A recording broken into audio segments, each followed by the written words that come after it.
Everything's set.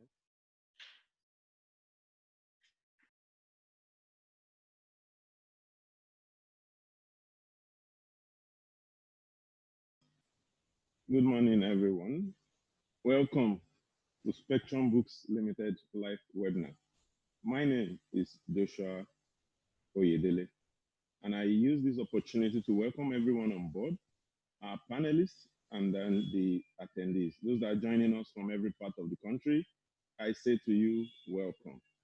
If you can hear me clearly, just raise your hand so that we can recognize every one of us that are joining us live from wherever you are from. This is live webinar from Spectrum Books Limited. The topic we are considering today, teachers mastering online platform e-learning. I would like to first introduce Spectrum to us. Spectrum Book Limited is a conduit for ensuring millions of people have access to knowledge. Knowledge broadens horizon and multiplies the opportunity for building better lives. Spectrum have painstakingly published quality books for over 4 decades, having recognized the correlation between reading, knowledge acquisition, personal empowerment, and economic and societal development. We are Spectrum Books Limited. We are driven by excellence and passionate about transforming the Nigerian educational landscape. Our vision is to be the preferred publishing company in West Africa. And we are driven by a mission to create books that transform the mind and impact the world. That is who we are. We have our core values. And these are what you recognize us with. Our core values are innovation. We all know that innovation has been at the core of our existence. We take pride in creating platforms that will herald the new publishing frontier in Africa. We are driven by professionalism. We possess the competency or skills required to enable the delivery of quality and efficiency in our works. We are professionals in publishing. And I know you all can bear me witness to that. We are committed. We have been at this for over 4 decades. And we have consistently reinvented ourselves. We are passionate about what we do. And we are the best at it. We are accountable. We take full responsibility and ownership of our actions. We don't just behave, we are responsible to what we do. And as such, we are critical and meticulous in our works. Spectrum Books Limited is disciplined. We have a crop and a group of staffs and seasoned and experienced authors that maintain utmost discipline to ensure that we produce the best at every point in time. Spectrum Books Limited boasts of integrity. We keep to our words in dealing with customers and our partners. We believe that trust is the key. Promptness. We believe in giving good services. More importantly, at Spectrum Books Limited, we give good services promptly. We can boast of our timely ordered delivery. We deliver our product on time. And that has been the cost of development of our process flow. So far, it's been smooth. And lastly, we are customer focused. We don't just do things. We don't just deliver products. We focus to deliver the best to our customers and make them get the best. And that is why we always say this as our slogan. Spectrum Books, placing worthy books in your hands. This morning, as I said earlier, we will be going through a seminar topic titled Teachers Mastering Online Teaching Platforms. Teachers mastering online platforms, e-learning. We have seen the unprecedented times. We see what has happened in our country and every system being broken. And that is why it's necessary for institutions, schools, to know, learn, develop their online platform to become better. This morning, I'll be introducing to us our facilitator.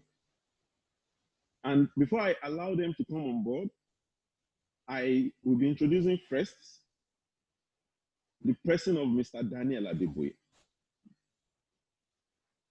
Daniel Adeboye is an educational technologist and is a consultant with great passion for imparting knowledge to others.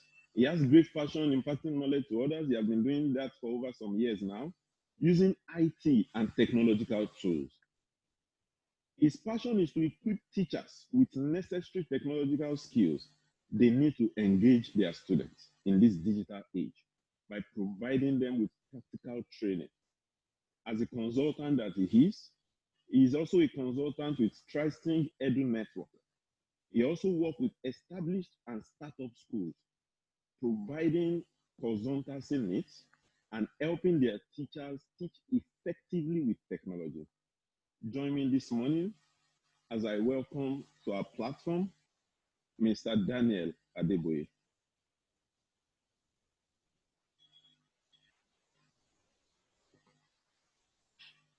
Thank you very much, Mr. Gbemini Oyedele from Spectrum Books. And thank you very much to everybody. I welcome everybody this morning.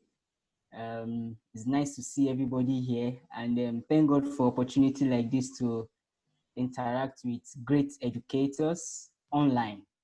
It's going to be a wonderful time today. I'm very grateful. Thank you.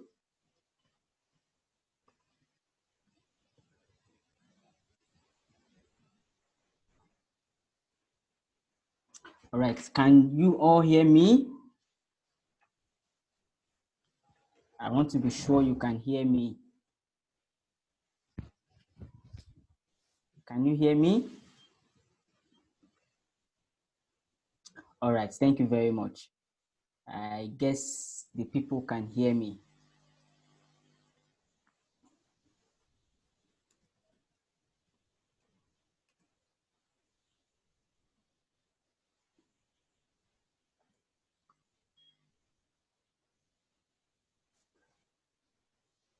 Okay, let me also thank Mr. Gbemini for the introduction. Once again, my name is Mr. Daniel Adeboye, and I would be taking us through a brief moment of interaction on the concept of teaching online teaching techniques. I can see all your chats. Thank you very much. I will just go ahead with the webinar now. So what I will do now is I will share my slides with you, and then we'll go through it together. Before I go ahead, let me quickly say that for this webinar, you are going to need your phone, and you're going to need your browser because we are going to be doing some activity together. We are going to be interacting together because I don't want it to be just me talking. You'll be talking back to me as well, sometimes through the chat and other times in some other ways. I also wanted to say that you must have been told to download an app called Kahoot. So if you have not downloaded that app yet, while I continue in these few minutes, you will do well to download the app Kahoot so that when we get to the point where we will use it, you will not be left behind. Okay, so now I'm going to be sharing my screen so that I can begin my presentation immediately.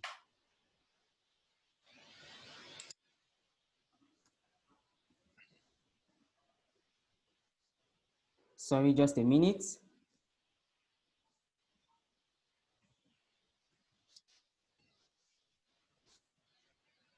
Okay.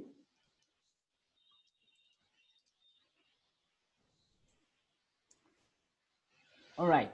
So this morning I'll be looking at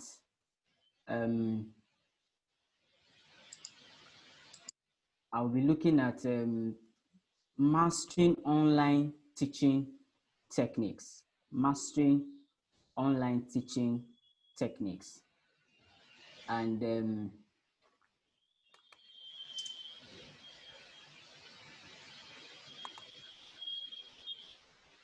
what we have had before, which we are very familiar with, is the face-to-face teaching. We are very familiar with teaching in a face-to-face way, which is very familiar to every one of us. And like you can see, we are familiar with teachers in the classroom, students lifting up their hands, writing up notes on the board. I know that some of our schools would have moved beyond making use of blackboards, even though I know that in some rural areas, you may still have blackboards like the one you can see in the picture. For some of us, we already use whiteboards. And in some schools, there are already smart boards in your classroom. So what we are familiar with is teachers going into the class face-to-face, teaching, and things are going on like that. But one of the biggest issues, which we'll be talking about later, is, as you can see, is that they all have to be in the same place. Sometimes the class is quiet, they are writing notes, we are talking, they are raising their hands, and things like that. So what have been the gains of teaching face-to-face in a face-to-face environment? Now, the first thing is the human interaction, which you can find. In a face-to-face environment, there's the human interaction. And when you are teaching in a classroom, the teacher can interact with the students, students can talk with one another, they can touch one another, they can move with one another, and all of such interaction that is possible. Of course, a second one is the fact that in many cases, students can receive instant answers. So you are going in a class and you discuss a topic and the student does not understand, in a face-to-face environment, the student can always ask a question and then they can respond to it. Now, the third advantage of the face-to-face teaching is the fact that there's complete focus in a way. Distraction is less. When the teacher is in the class, the teacher is teaching, the students are completely focused. I want to believe that even though we are all in an online class, some of you may be doing different things. I know that some of you may be sitting down in front of your table, some may be lying down in the bed, some may be in the kitchen trying to cook, some may be, I hope nobody's driving. Please don't drive while listening to this webinar. But I want to believe that you'll be doing different things and you may not have 100% focus on the class. So one of the biggest advantages of the face-to-face teaching is the complete focus which you have. Now, but COVID-19 has changed the game. Not even just that it's changing the game, it actually has changed the game. It's this virus that came upon us in a few months ago and changed everything.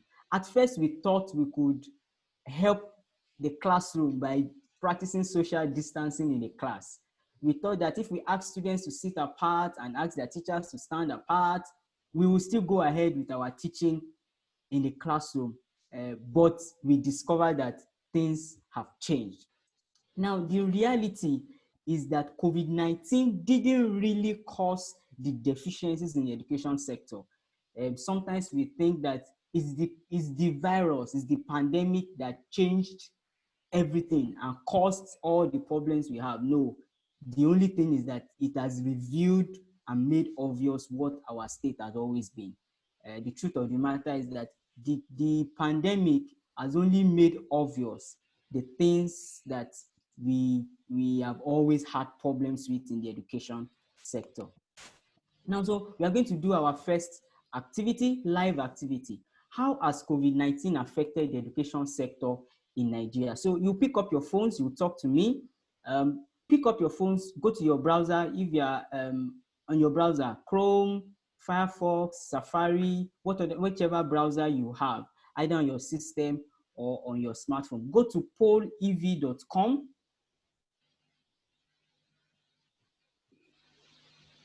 Go to polev.com/DA438 on your browser, and you should be able to respond to this question. You will just type in your answers and you will see your answers show up on my screen. polev.com/DA438. What do you think? How do you think COVID-19 has affected the educational sector in Nigeria? I will be waiting for your response.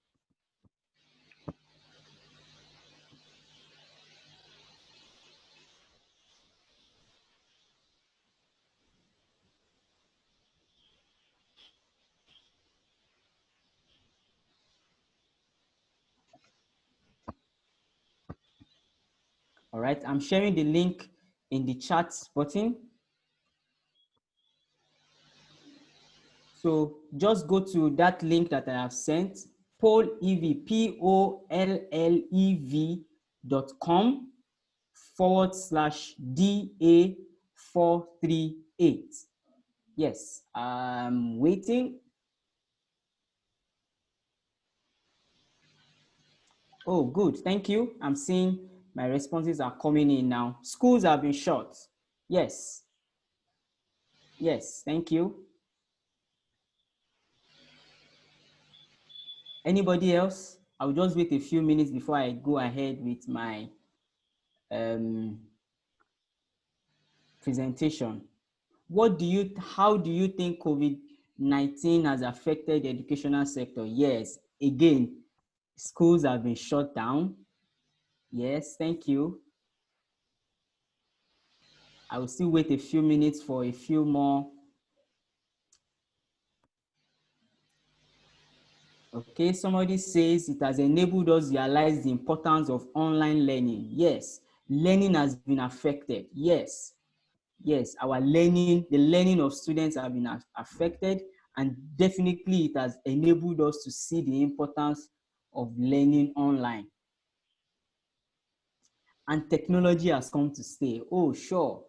Somebody says it has hindered learning, it has revealed the lapses in the educational sector. The government have not invested much into the educational sector. I agree with you. Teaching has been affected. I agree with you. The teaching and learning process has been slowed down. Very correct. Academic activities have been affected. Yes. The importance of tech is now a front burner. Yes. School has been closed and learning is affected. Yes. There's one thing that I'm not seeing anybody talk about. It exposes us to another platform of teaching and learning. Correct. Correct. All right. I think I will just go ahead. Some people are talking on the chat. They said that calendar has changed. There has been no limitation. There has been limitation to learning. Those who have been highly affected are the children of the less privileged. Okay, online learning is gaining speed. It has caused us to see the deficiency in the educational sector as far as technology is concerned. Now, you are all very correct, and I think I will just go ahead. Now, so what are the present challenges? So please come back with me so I can go ahead briefly because of my time. You have all spoken about the challenges that we are facing presently, and the first one that is obvious, which many of you spoke about, is the fact that our schools have been shut. Our schools have been shut. All schools have been shut. Unfortunately, Nigeria was not prepared for the shutting down of our schools.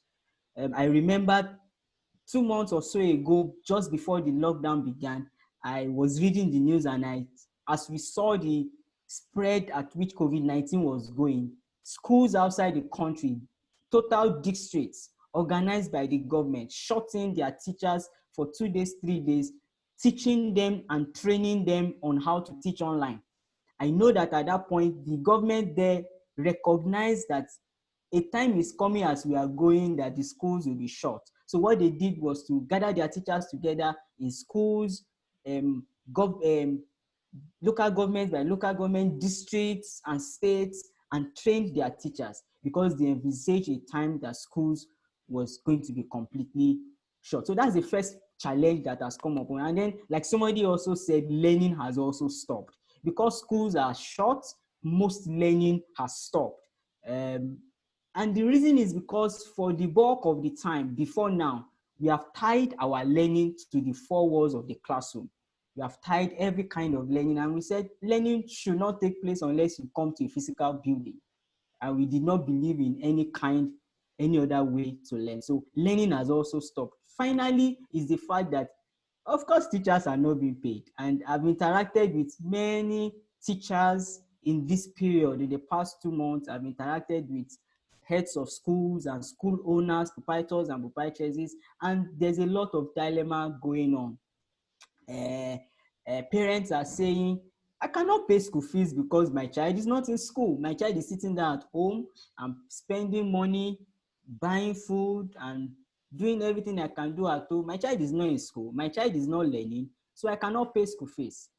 So the school owner or the proprietor is saying, oh, sorry, because my parents are not paying their school fees, so sorry teachers, I cannot pay you. And most especially in the private sectors, we are seeing teachers either have never been paid or their salary has been halved, has been broken down into maybe half of certain percentage. Things are happening. So these are the present challenges that we are facing amongst our teachers in this day. Now, so let's go to online teaching and learning, which actually now changes the game for us. Online teaching and learning now introduces something different for us. Now, a lot of people are following this.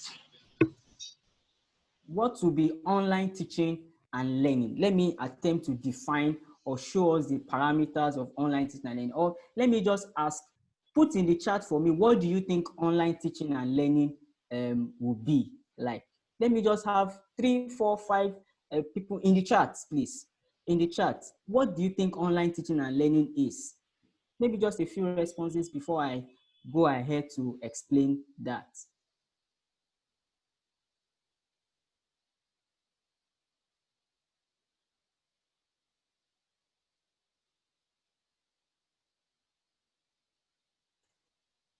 Yes, anybody? Learning from a distance? Yes, thank you. Learning and teaching over the internet. Using IT systems for learning. The use of technology to teach. Very good definitions. Yes, can I have a few more before I go ahead? Using e-learning tools for teaching, virtual learning system, imparting knowledge through technology, teaching and learning facilitated by technology, visual learning, ICT in education, learning with computers. All right, thank you very much. So let me just go ahead and explain or try to give you parameters for teaching online. The first thing here is the fact that you are teaching using digital technology. Now, when we talk about, you can't talk about online teaching and learning without talking about technology. So the first thing that is basic when you are talking about teaching online is that you are going to be teaching your students using digital technology. Now, the second thing is that you are going to be teaching using audio and visual elements. All right, so when you are teaching online, it opens up an entire space, and I'll be talking more about that as I go ahead. But when you are teaching online, it opens up an entirely new system of teaching for you. You can teach in different ways. So you can make use of videos and make use of pictures and make use of an external link. I will talk more about that as I go ahead. But just know that when you are dealing with online teaching and learning, you teach with digital technology, you teach with audiovisual elements, and then finally you teach using the learning management system. And what is a learning management system? A learning management system, or what we call the LMS, is the tool, a digital technology tool, where we try to simulate a classroom environment online. So in an LMS, students are able to sign in, teachers are able to sign in, they are given different roles. You can put in your lectures. In some of them, you have opportunity for video. In some of them, you have opportunity for live lecture. In some, you can give assignments and ask your students to follow you and submit the assignment. And then there's a grading system. There's a place for timetable. An LMS is a system that manages teaching and learning. Now, this is different from the school management system, which we refer to as the SMS. The school management system The school management system helps you to manage the school, helps you to manage school. The school management system helps you to manage the processes in the school, the finance, the bus arrangement, the transport arrangement, if you have midday meal or feeding arrangement, the teacher biodata, and all of such things like that.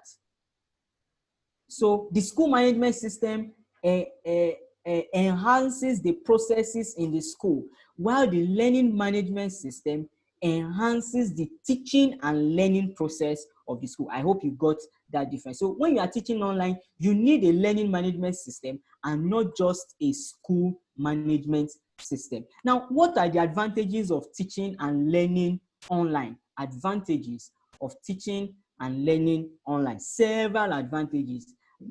Several. Number one, the first thing is that barriers are broken. There are no physical barriers. All the barriers are broken. Look at all of us now, and let me quickly just take this activity. So everybody show me in the chat in one word where you are from.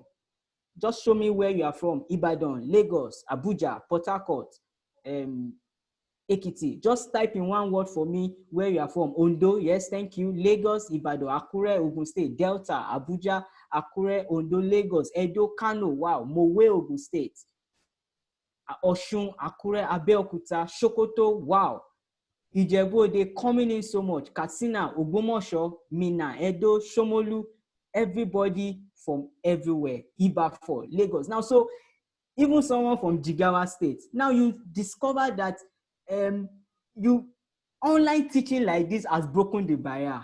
How would we all have been able to gather together? Even someone from Umuaran, from Rivers. Now, how would we have gathered together if not for online teaching and learning? So the first thing, the first advantage of teaching and learning online is the fact that the barriers have been broken. Now, the second advantage, if I just continue, is the fact that we now have access to wider online content. There's access to a wider online content, and this is interesting for me. The reason is because when you are teaching online, you can always pull in resources from here and there. And as you can see, I could interact with you. I can also engage with you while my teaching is going on. So when you are teaching online, you have access to wider online content. You can pull from that site, you can add an extra video from YouTube, you can pick a picture from there, you can look for a podcast that is relevant to your class and go ahead with it. Access. Number three, development of 21st century skills. And this is important. Now, we are teaching our students because part of the things that we must engage our students with is 21st century skills. Teaching online introduces those different skills: presentation skills, listening skills, and like I was discussing with a friend recently, and I was saying this COVID-19 period has given many of us access to download certain apps which we have never used before.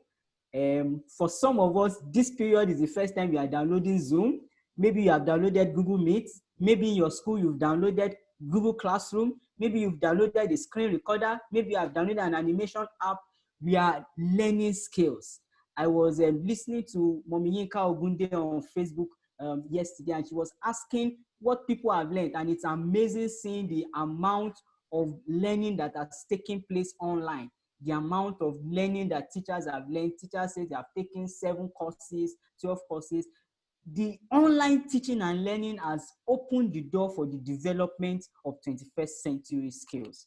Number 4, it increases student engagement, and you cannot beat the engagement that can come on online to what you have in a face-to-face environment.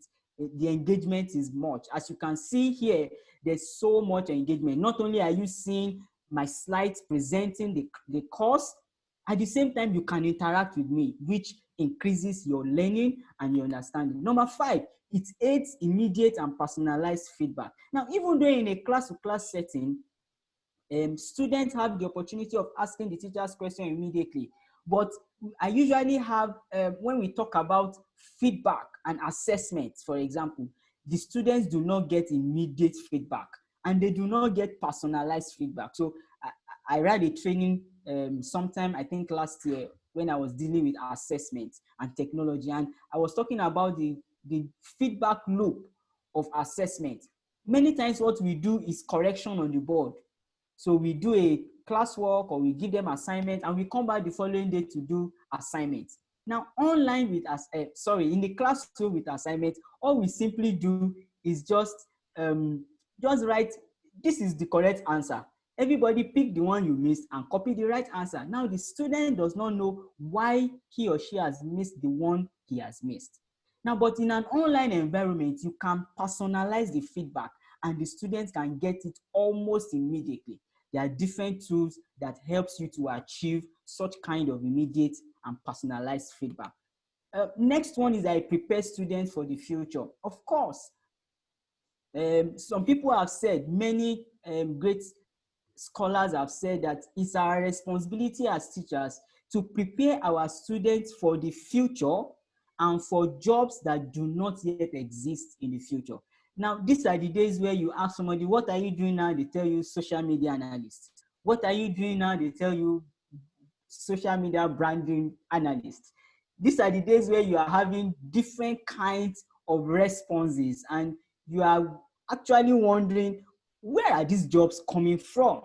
I remember having to speak with my grandfather and he was trying to ask me, oh, so Daniel, what are you doing? And I told him I am an educational technologist. He said, you are a teacher? I said, well, yes, close to that, but I work with teachers and I do this. He said, okay, where's your office? And well, honestly speaking, even though I have a physical office that I go to once in a while, but I can work anywhere.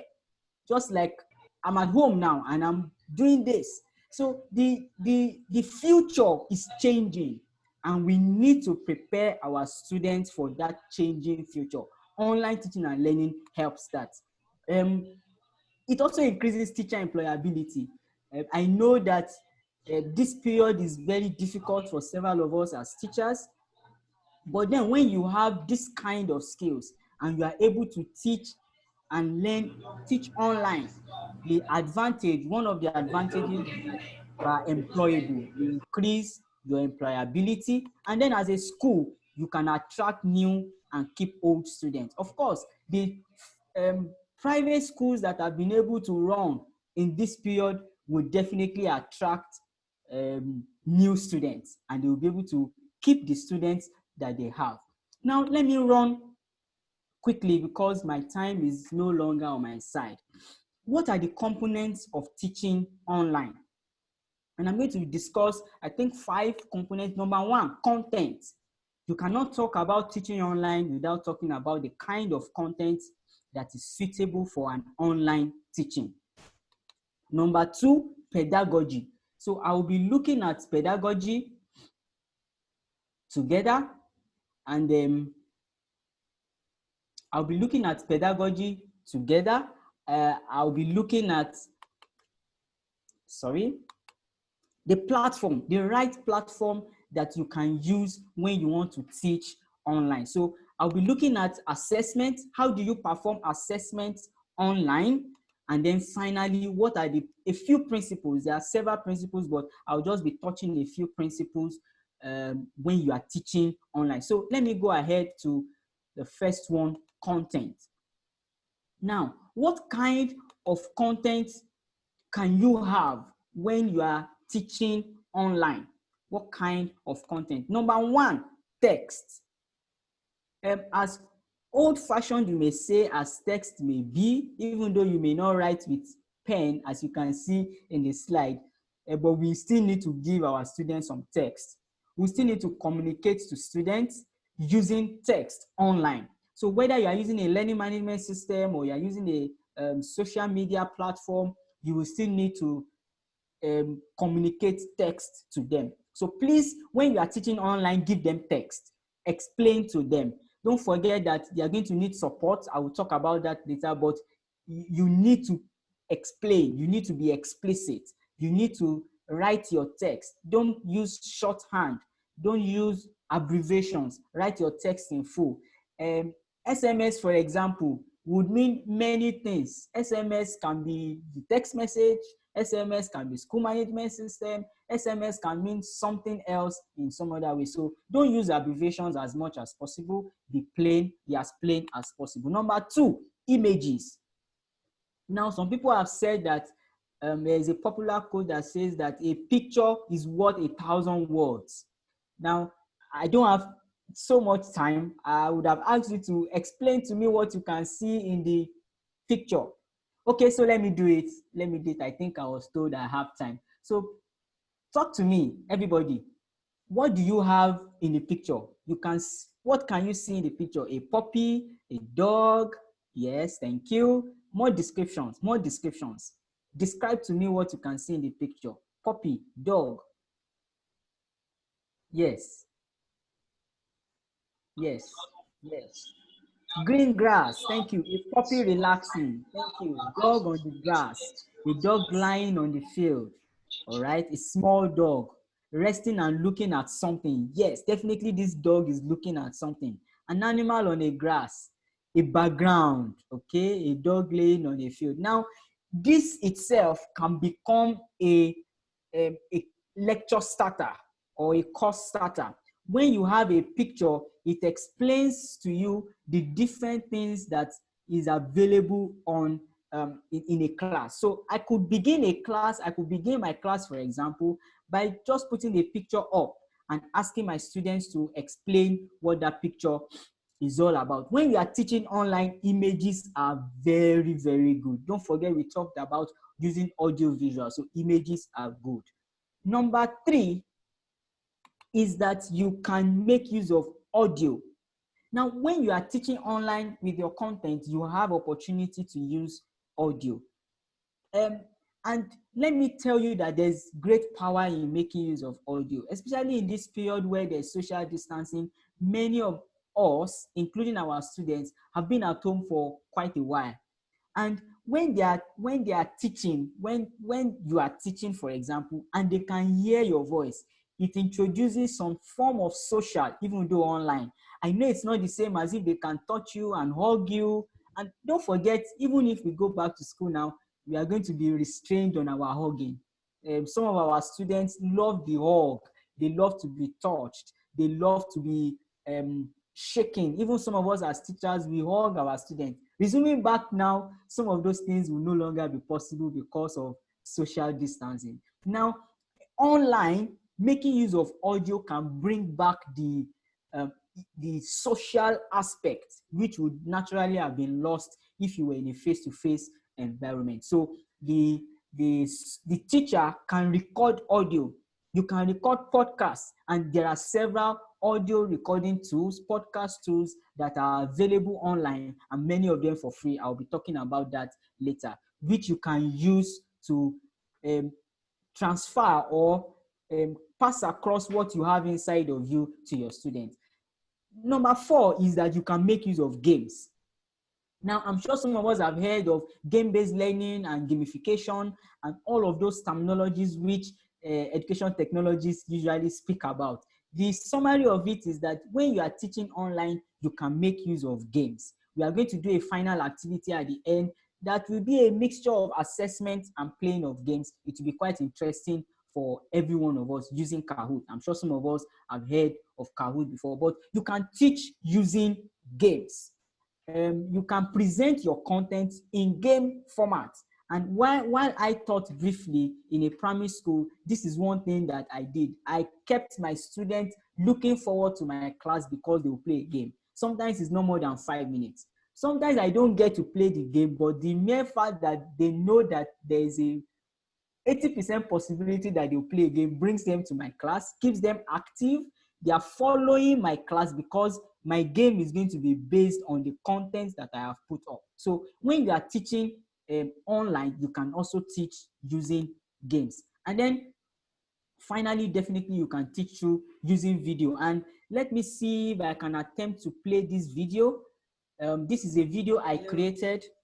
You're welcome to another session with Uncle Daniel.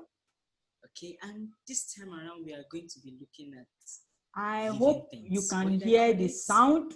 Living things. Someone please talk to me. Can you hear the sound coming from the video? So we are just going to Oh, look thank at you. the Thank you. You can following hear it. pictures, and Thank you. tell me what you can see.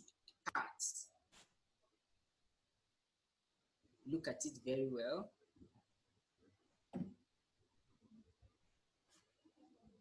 All right, a cat is growing. What about this? Look at that man. What do you think is happening to him?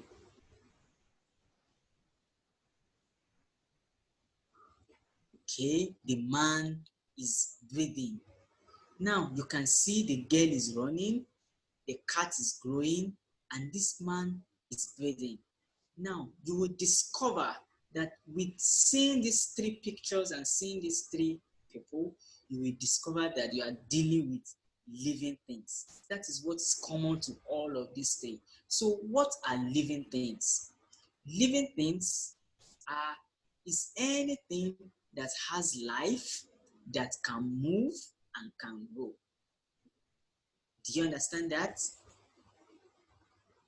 All right, so let me just go ahead. So I'm just saying that you can teach online making use of videos. Sometimes what you want to present, if they see it in a video format, they will learn it faster. So I was just giving an example of how a teacher can teach the topic living things, either basic science or integrated science or even biology. And in this video, you can have interaction, you can even have a video inside the video and many other things that can make it interesting for your students. And then now finally, A living thing is anything that has life. is that you can also make use of links. When you are teaching online, you can make use of links. You can send your students to external links. From there, they can now view what is in the link and then add it to their knowledge. So with online teaching, your students are no longer restricted to your textbook. As good as our textbooks are, they were written by men and they are limited and things are changing. And particularly in this day that we are, things are changing very fast. So online teaching gives you access to links. You can easily send your students for further reading. Go to this link and go and read more. This is the note I have given you in class, but you can get more here. You can do more here. All of that is available using online teaching. Now, let me go away from number one quickly and go to number two. Now, in number two, I will talk about pedagogy. What will be pedagogy? I know that some of us, particularly those of us who are education people who went through education school, either NC or B.Ed or M.Ed, at whatever level that we are, even PhD level, we understand and recognize the word pedagogy. Pedagogy has to do with method of teaching. It has to do with how do you teach. It has to do with the principles that guide, that undergird your teaching. So pedagogy means when you are teaching, you don't just teach anyhow.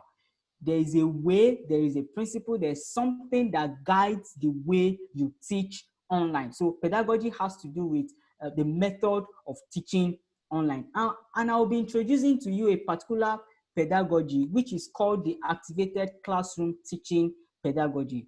It was discovered by my mentor, Dr. Craig Blewett, in 2016, and I've worked very closely with him in the discovery of this, in the discovery and the use of this pedagogy. This is a series of layers of pedagogy that can be used when you are teaching online. Now, pedagogy used in face-to-face teaching is slightly different from when you are teaching online. So we are going to be, I will run through it. I won't be able to explain in detail. And when I do full training on this pedagogy, sometimes I can be doing that training for 2 full days. But I will just run through it briefly as I go ahead, talking about the pedagogy of teaching online. And this model really helps. Number one is consumption. So at the lower level is that when you are teaching online, your students will consume. And what do I mean by consumption? Your students have opportunity to take in. So when your students are reading an ebook, for example, they are consuming. consuming content when they are reading. When they are watching a YouTube video, they are consuming content. So for example, in this webinar that we've been having, except that I have spiced it up because I am also using this activated classroom teaching as part of my old model. Ordinarily, for most of the trainings you attend, you sit down with arms crossed, and sometimes the participants may be sleeping off because it's all consumption. The facilitator or the teacher or the lecturer, for those of us in tertiary institution, are just talking. They are talking and talking and talking and talking, and you are consuming. Now, so this is the lowest layer. Yes, when we are teaching online, we must give our people an opportunity to consume content, but we must move from consumption to what I call curation. Now, what is curation? Curation is the ability to pull resources from different places into a pool that can be used, into a pool, P-O-O-L. So it is the ability, the skill that is required to gather resources, and that's a skill that is needed. Now, imagine in the workplace, you have been put in a committee to plan inter-house sports. Now, how do you, whether you have done inter-house sport before or not, what is the first thing you do is to gather resources. So you go online and Google, how do you plan an online, how do you plan inter-house sport? You go online and find out how do you give trophies. You go online and find out how do you mark the field. I remember several years ago when I was doing my NYSC in the school that I served, they had never done an inter-house sport before. And the proprietor just called me and said, "Copper, come, we want to do inter-house sport. Can you plan it?" I'm like, oh, wow. Yes, I've been through inter-house sport before. I did inter-house sport in my primary school, my secondary school, but I've never been involved with planning. So I had to now do lots of curation. So I went online and tried to find out what is inter-house sport? How do you mark a field for inter-house sport? They had a field, it was never marked. What is the spacing between one lane and the other? I had to go online and gather all of those resources. What do you do when you are giving them presentations? How do you divide them into groups, into houses? What are tools that can help me to evenly distribute my students into different houses? I gathered and curated all of those resources. Now, when you are teaching online, these are some of the skills that your students are going to need. So you are going to need not only to give them opportunity to consume content, but to curate content as well. And we go ahead and talk about conversation. Now, you will discover that as you move on, it engages you a little bit more. Now, the next thing is conversation.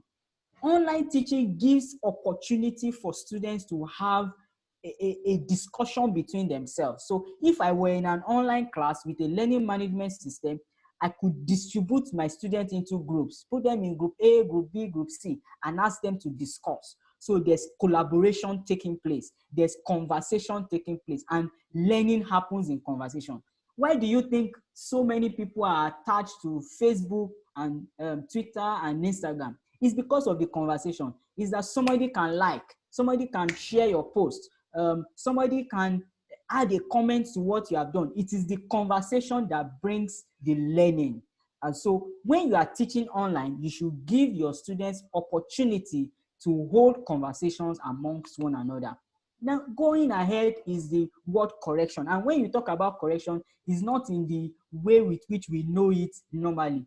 When you are dealing with the activated classroom teaching online, you must give your students opportunity to make mistakes. I think one of the biggest problems in our education sector that has made cheating to be so much in our classrooms is because your students always want to be right. Whether they actually know it or not, whether they have learned the content or not, they want to get it right. So they don't mind checking their friend. They don't mind going online to cheat because they want to get it right. It's all about getting it right and less about knowing it. Now, when we start changing our mindset and our philosophy from scoring it right to learning it, we start discovering that our students will start paying more attention to learning. When we talk about the challenges in online, maybe one of the things that some of you may talk about is cheating online, ease of cheating online. But I usually say the reason why they will cheat is when they don't know it. That's number one. Number two is also the fact that if you ask them questions that they can easily find directly online. So when you start thinking about online teaching, you begin to think about how do you teach. So we talk about applied instruction and not just regurgitation of facts, or what we call rote learning. So correction, that layer of correction gives your students the opportunity to be wrong and then to get feedback so that they can learn it better. Let me run quickly to the next level, which is creation. I know that several schools during this period have begun to train their teachers to create content. We have challenged our teachers and maybe done trainings for teachers to show you how to create a video or to create an animation or to create something. I've seen lots of trainings going on around on creation.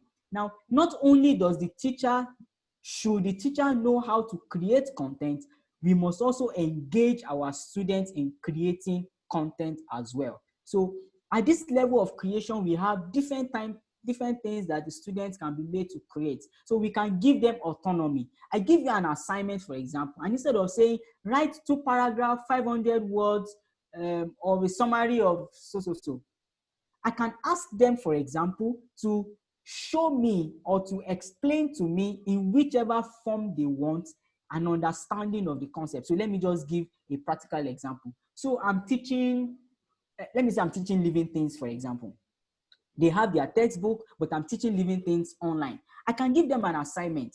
The conventional assignment would have been, number 1, define living things. Number 2, give 2 examples of living things. Number 3, give 3 characteristics of living things. But as a 21st century teacher, when you are teaching online, you must go beyond such types of assessment and give them an opportunity to create content. Creating content not only makes them know the content, but they can distill the knowledge they know in very interesting ways. So a typical assessment I will give will be to display to me your knowledge of living things.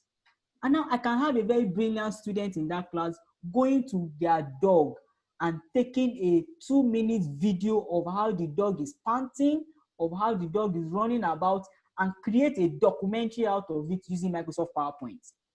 Now, let me ask you, when such a student submits that kind of assignment, does he understand what living things are? Yes, he does. Can he describe the characteristics of living things? Yes, he does.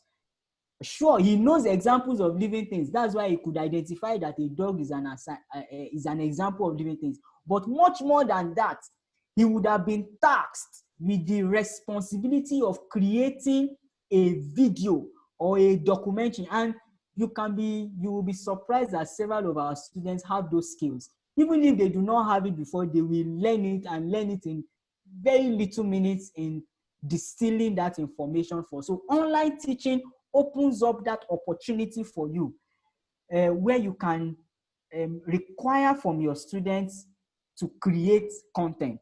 Finally is the word chaos. And usually when I run through this training, teachers are afraid of the word chaos. No, don't let my class be chaotic. I want classroom management. I want my class to be controlled, class control. When my supervisor comes, I want everywhere to be quiet. I don't want my HM to come to class and my students are noisy. All right? Yes, I agree with you. Your class should not be noisy. Your class should not be disorganized. But yet, your class cannot be dead silent. If your class is dead silent, then learning is not taking place. Because don't forget, I already said, learning takes place in conversation. Learning takes place as they create, bringing in activity. They must be engaged. They must be active for them to be learning. And presently, I am doing my own further research on this model and how students can be engaged in the classroom with it. And one of the things I'm already discovering is that when students become active, it looks like there is a chaos. So when you come to my class, a typical example of my class is what you would naturally call chaotic. But in that chaos, learning is taking place. The students are interacting with one another. I've broken them into groups. They are discussing. They are having panel meetings, and they are giving my class presentations. even at primary school level. Now, when you transport that online, there are technology tools that encourage, in a way, this chaos that I'm talking about. Now, I've explained chaos here, not to mean disorganizing the class, but to mean any kind of activity that engages or that encourages learning. So even if my students are talking, but they must be learning.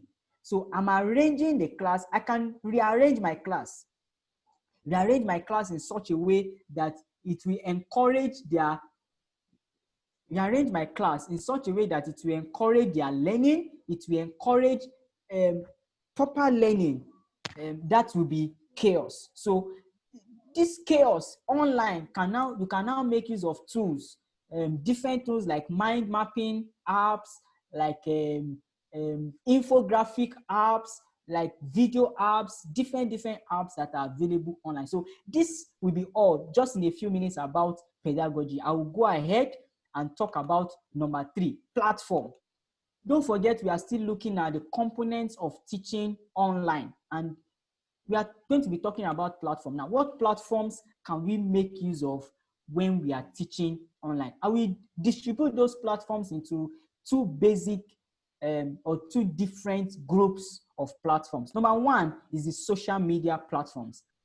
And even though this was originally seen as social media apps, but they can be used for online teaching. And I've trained a few schools to make use of these tools in teaching online. So whether it's Facebook or it's Twitter or it's Telegram or it's WhatsApp, you can make use of any of these social media platforms for teaching. Now, I think I read in the news a few weeks ago about a teacher in Lagos State who independently and individually, without the school, started teaching her subject online on Facebook.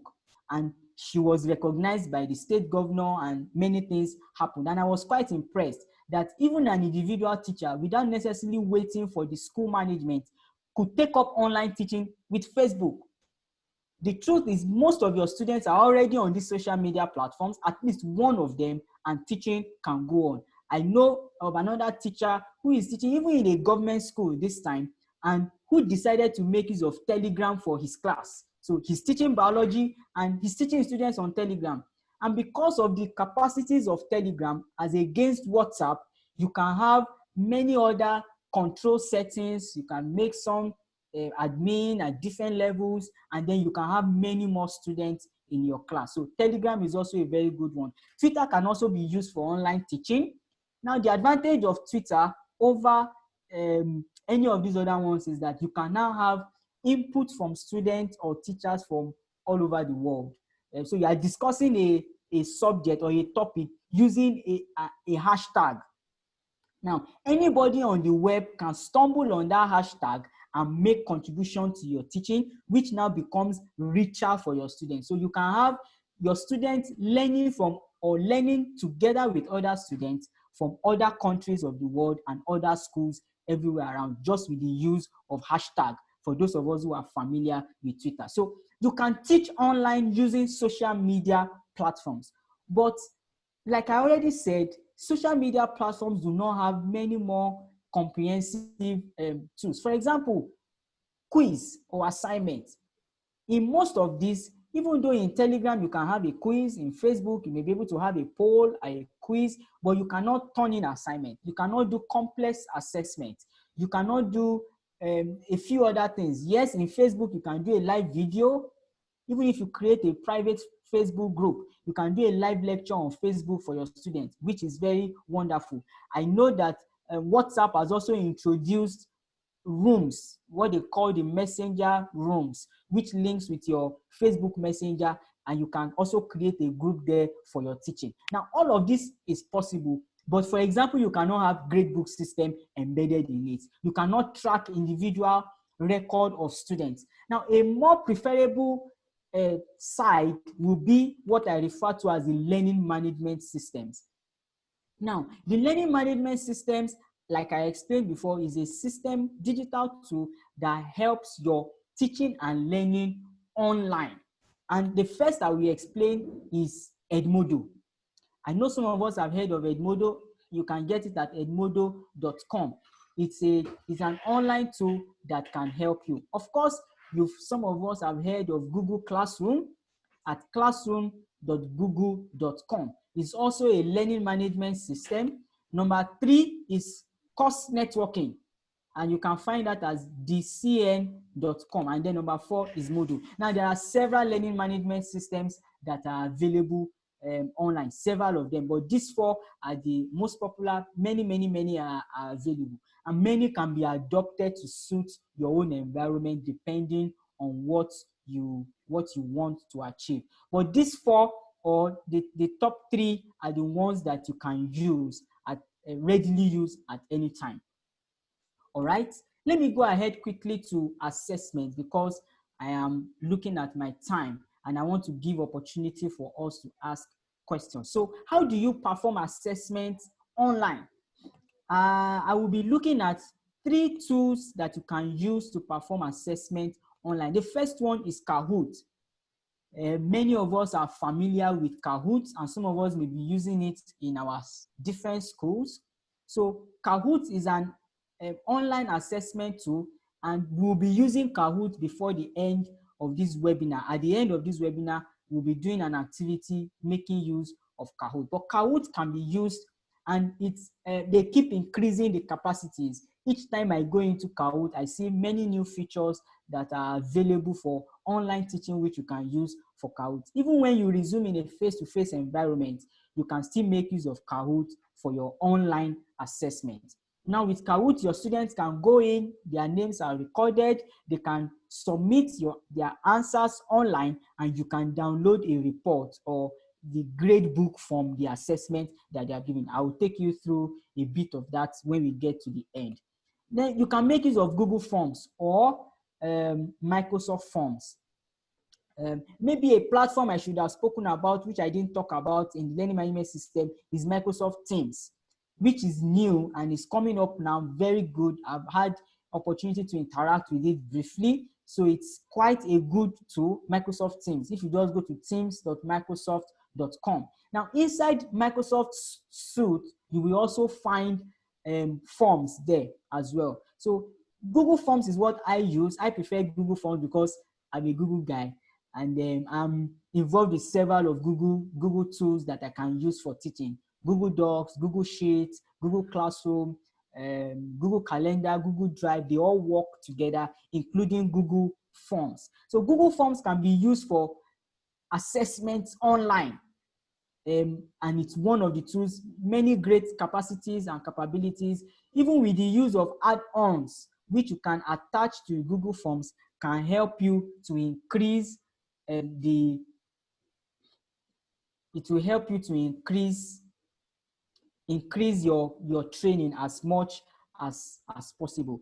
Now, yes, somebody is asking about Microsoft Teams. Yes, there are I called it Microsoft Teams. It's a learning management system that is just new. It's available. If you go to teams.microsoft.com, you'll be able to find access to Microsoft Teams. Now, finally, let me go ahead here quickly. I will take all the questions at the end. Is PlayPosit. Now, remember when I was dealing with the pedagogy, I spoke about not just consuming content.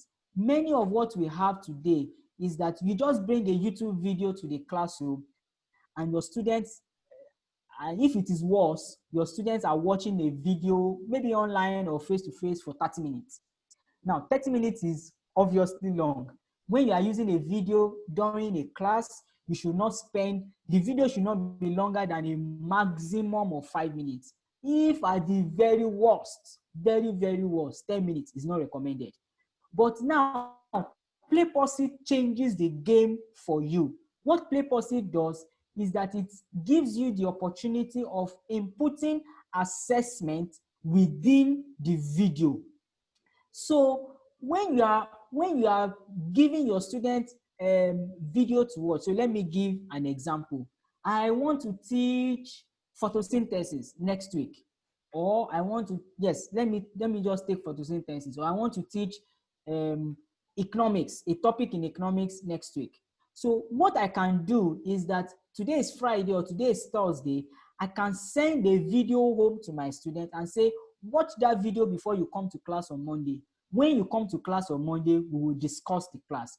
Okay, those of us who are familiar with flipped learning, that is what is called flipped learning. Flipped learning simply means flipping what you should do normally in the class, you do it at home, and move what you should do at home, you move it to class. So ideally, in a normal traditional way, you present content in class and you do assessment and discussion at home. So in flipped learning, you give them the content at home, usually through video, and then they come to class to discuss the content with you. That's flipped learning. Now, but the challenge with that kind of thing is that you give them a video of 5 minutes to a class of 30 students, and only 5 students actually watch the video. And out of the 5, only 2 actually watched it to the end. The remaining 3 of them watched it halfway, and while he was watching the video, mommy calls him and he had to drop the phone and goes to attend to mommy, and that was the end of the video. So you don't have a way of knowing how many students actually watched the video before they came to class on maybe on Monday, for example. Or if it's an online environment, before they come to class the next time, you don't know how many students actually watched it. Now, PlayPosit changes that for you. It gives you opportunity to insert questions, assessments within the video. And what that does is that the student, while he's watching the video, entire video may be 5 minutes, but he can watch it to 40 seconds and encounters a question. So the video pauses, he is faced with a question which he must interact with, answer the question, maybe in an objective form. There are different ways by which you can ask the question. Sometimes in a multiple choice, sometimes open-ended questions, sometimes drag and drop, sometimes it's even just a pause and reflect prompt. Excuse me. So you have the opportunity to input interactions and questions within PlayPosit such that the students are watching. Now, not only are they consuming content, they are now interacting with the content. And we place this under correction because the students now have opportunity to interact with the video lesson that they are watching. So at the end of the day, you as the teacher on the other side, you are able to see how many students watched it. Because once any student begins to watch it, ask them to put their name and it records it on your side. So you know that, oh, John has started watching this video. He watched it to 2 minutes, 5 seconds and stopped. All of that is being tracked as the students are watching. So you can know how many watched it to the end. You can know how many of them never even attempted to watch it. It gives you all of that option. And of course, for every question, you can set how many marks this will be. If you get this right, you get this mark. And at the end of the day, it instantly gives them their mark.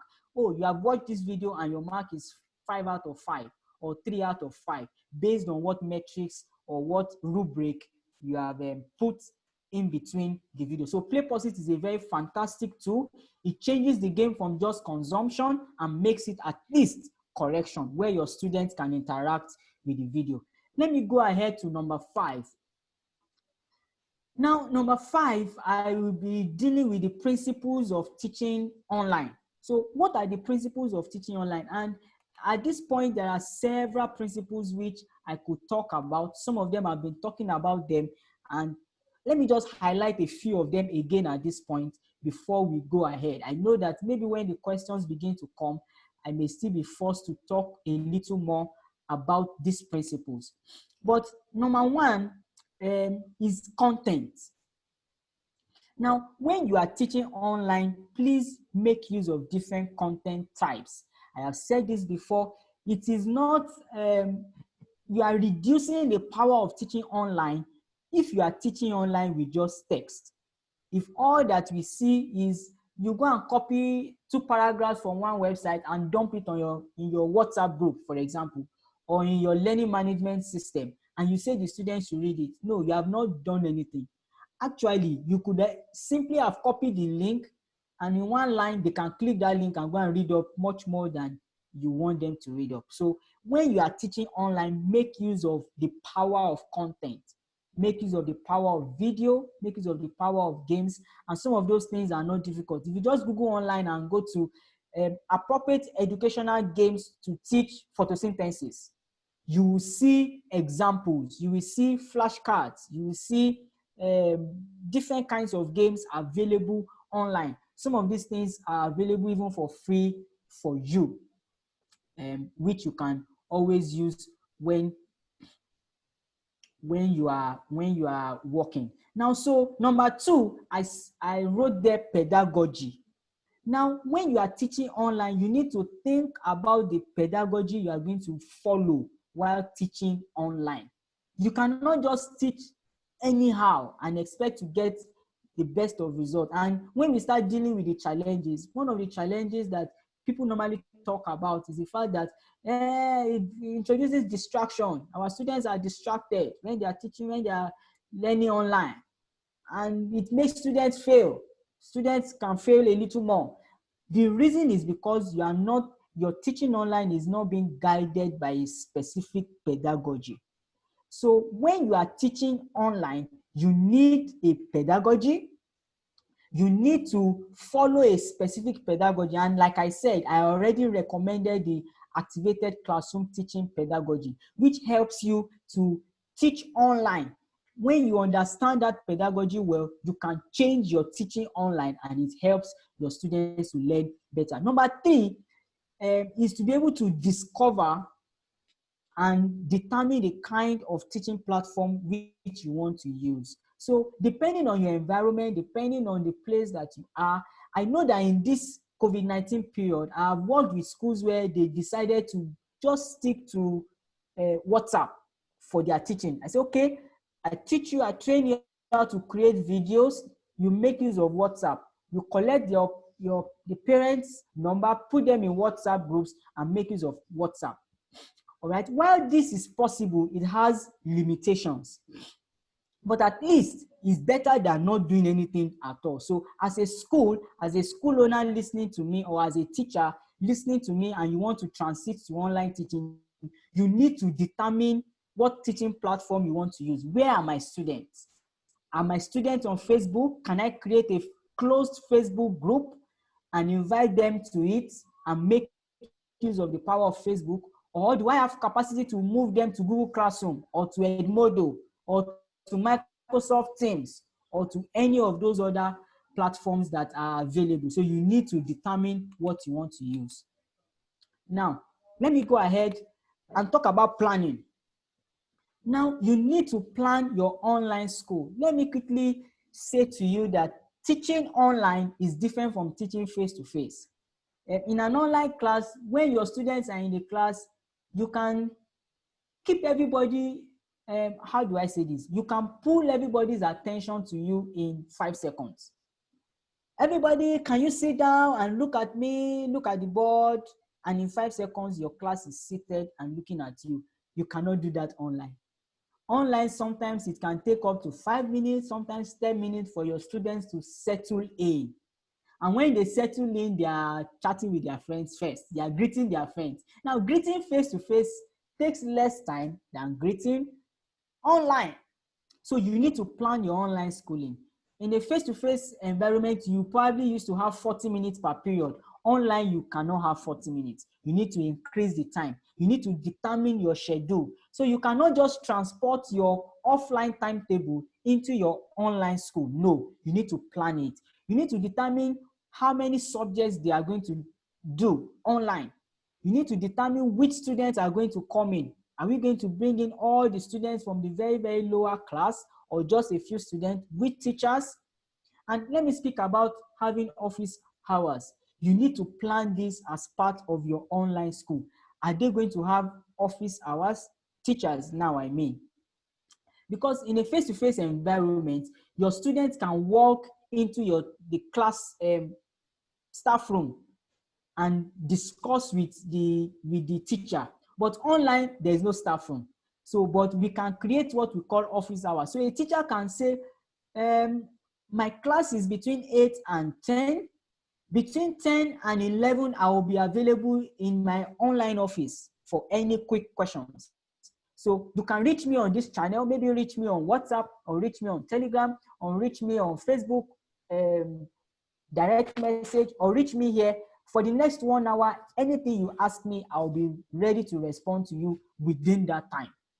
Now, anything after that time, you can expect a response maybe in 24 hours or in 48 hours, but during my office hours, you will have my attention. So that is planning. And you need to communicate, which will take me to the next point now. You need to communicate effectively with all stakeholders on what is happening. You don't just start an online school and start teaching. No, you need your parents to buy in. You need them to adopt it. You need to explain to them. You need to carry them along. Don't forget that they will also have commitment on their side. They need to support their children, particularly if you are dealing with primary school. They need to support them. They need to provide data for their children. They need to make preparations for them. So you need to properly communicate to your parents. You need to properly communicate to your teachers as well. And in some cases, you may also need to provide data for your teachers to work, particularly if they are going to be teaching maybe with video or with large internet facilities. So you need to provide proper communication and support. So let me just talk briefly about support. Is the fact that you will need to provide support for your parents, your teachers, and your students. I want to believe that in every school, you will have an IT person, even if it's just the computer teacher, somebody who is technical, somebody who knows how to maneuver the system and the internet properly. Such a person can be given, can be saddled with the responsibility of providing support to all stakeholders. So a parent is trying to log into the online school and he's not able to come in. They must know who they can talk to and who can be of help to them. A student is trying to submit an assignment and for one reason or the other, she cannot see the assignment. Every other student is seeing the assignment, but he cannot see it. There must be somebody that he can talk to and can provide that support. A teacher is trying to upload his video into the online school and he is not able to for one reason or the other. Somebody must be available to provide that support for him or her. So there must be proper communication and available support for all the stakeholders in your online school. And then I'm also speaking finally about training. Now, one of the biggest problems with education technology or teaching online is that we do not have trained teachers. Our teachers are good in their subjects, they are great subject matter experts, but they are not trained to teach effectively with technology. Now, you see, if I were to draw a wheel for you, on one side is their content. So they know the subject. As a mathematics teacher, you know your math properly. As a Yoruba teacher or as a French teacher, you know your subject very well. Now, you know how to use social media. You know how to use your phone. You can browse. But then, who trains you or teaches you how to teach online? How to teach effectively using those technologies? Now, you need to be trained to do that. And this training is part of your preparation towards teaching online. So you don't just go ahead and say, okay, we are going online, and your teachers begin to struggle. I want to do this, I cannot do it. How do I talk to all my students? I don't know what to do. How do I? So you need to provide training for your students. Now, there's a second activity which we will do together. So are you all still with me? Let's do this together again. Can we again go to that site, pollev.com/DA438. You have been consuming for so long, I need to make you active. All right, and talk to me in one word this time. What challenges do you face when teaching online? Challenges.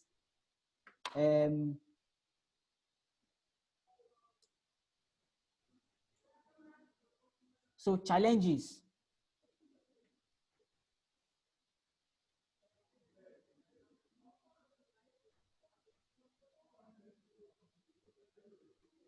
Data, yes. I'm seeing the responses are coming in.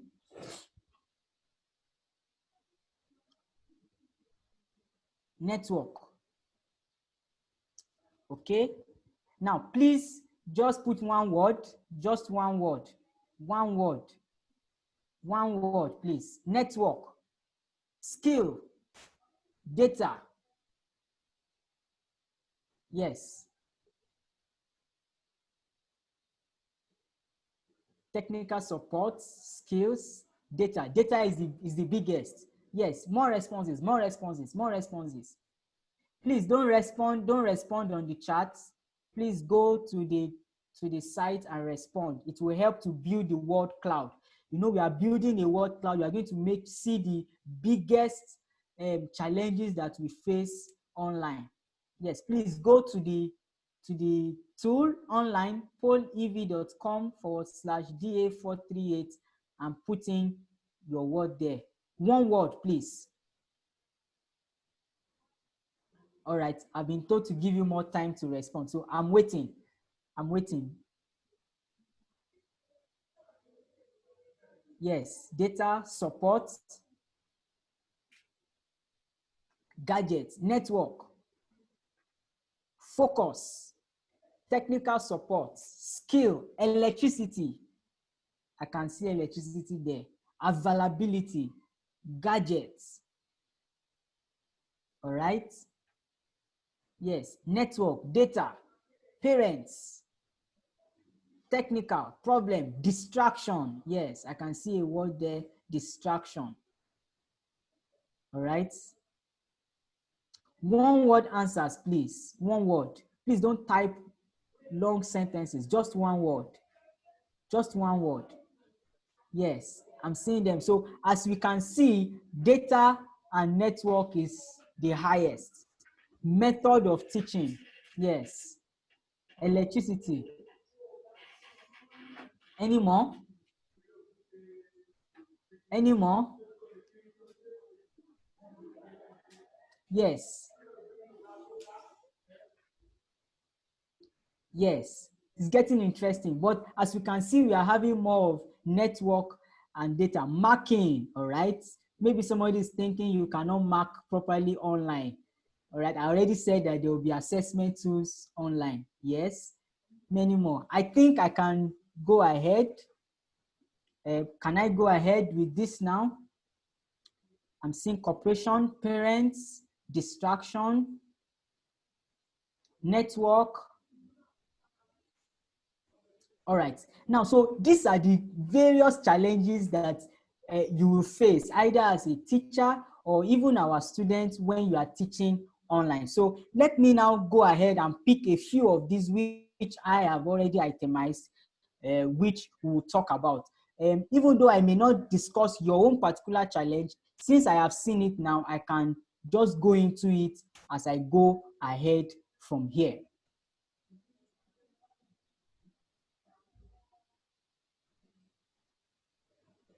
Okay, even those of us who are watching from Facebook, I'm sure that you are also able to participate in our poll at this time.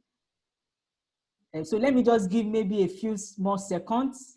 I'm looking at my time because I want to give you opportunity to ask questions at the end, and I'm still going to give a major assessment. So that's why I am moving at a fast speed. But as you can see, you have network and data as the biggest. So number one, I think I'm going ahead now, is internet. Definitely, that is the biggest challenge that online learning, teaching and learning will have, is internet. But the good news is that many telecommunication companies are responding to periods like this. Internet is becoming cheap and cheaper. Just a few days ago, I still subscribed to MTN data, 1,000 for 4 gig.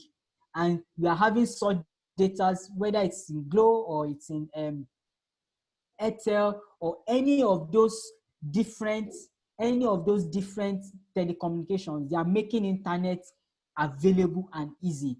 If you are in a town where there are internet service providers as well, internet is becoming cheaper and affordable. Yes, I recognize that it's still a challenge, but they are becoming cheaper. We can always work around it. Maybe I should say first that even though there are challenges with online learning, but you will discover that the benefits by far outweigh these challenges. And what we need to do is to work around the challenges. So the first of them is internet. Like I said, as a school owner, you could decide to make provision for your teachers. You can determine and say, okay, I'm going to give my teachers maybe 1 gig or 2 gig. Or, for example, I know that in some states presently we have complete lockdown, but in some other states there is no complete lockdown, which means teachers, people can still move around maybe between a particular time to another time, and just making use of the different safety tools. Use your face mask, observe social distancing, observe washing your hand and using sanitizers and things like that. So if you have an opportunity to still go around, maybe in the town where you are, school owners can still make provisions for their teachers to come to school.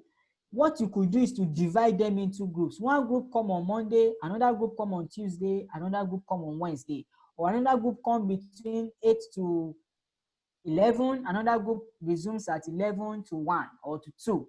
That kind of an arrangement whereby they can make use of the internet in school and use that to work. Another challenge is time. I remember during this lockdown, a teacher complaining to me that I'm even working harder than when I was going to class, because after I finish teaching online, I spend the rest of the day creating videos for tomorrow. And I said, yes, it's time consuming, yes, but then it's worth it.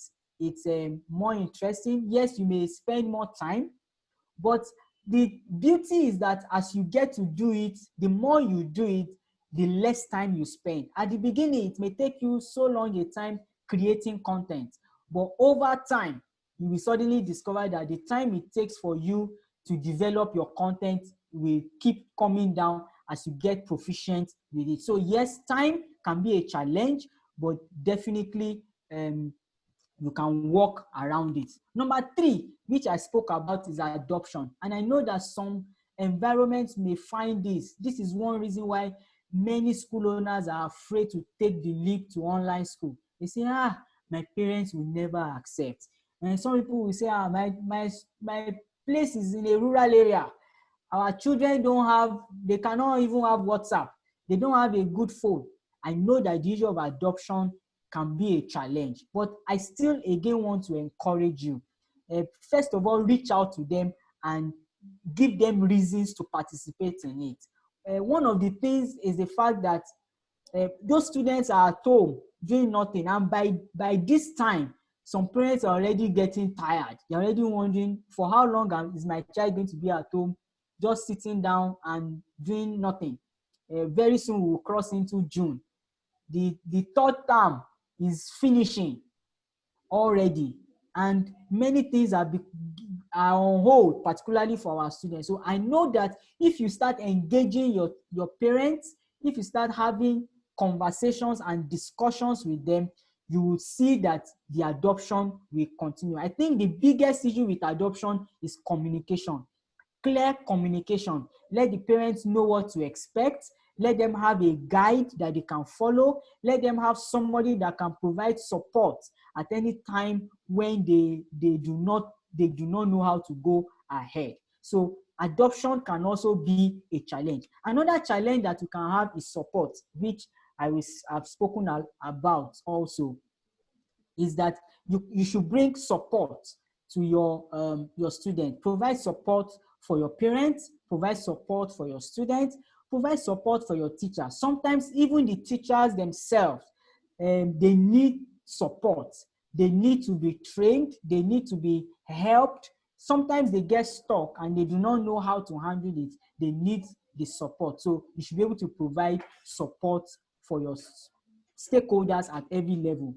Now, the matter of cost. I know that even though I didn't see so much response as cost there, but the truth of the matter is that it may involve some cost. For example, I spoke about the cost of data and cost of internet.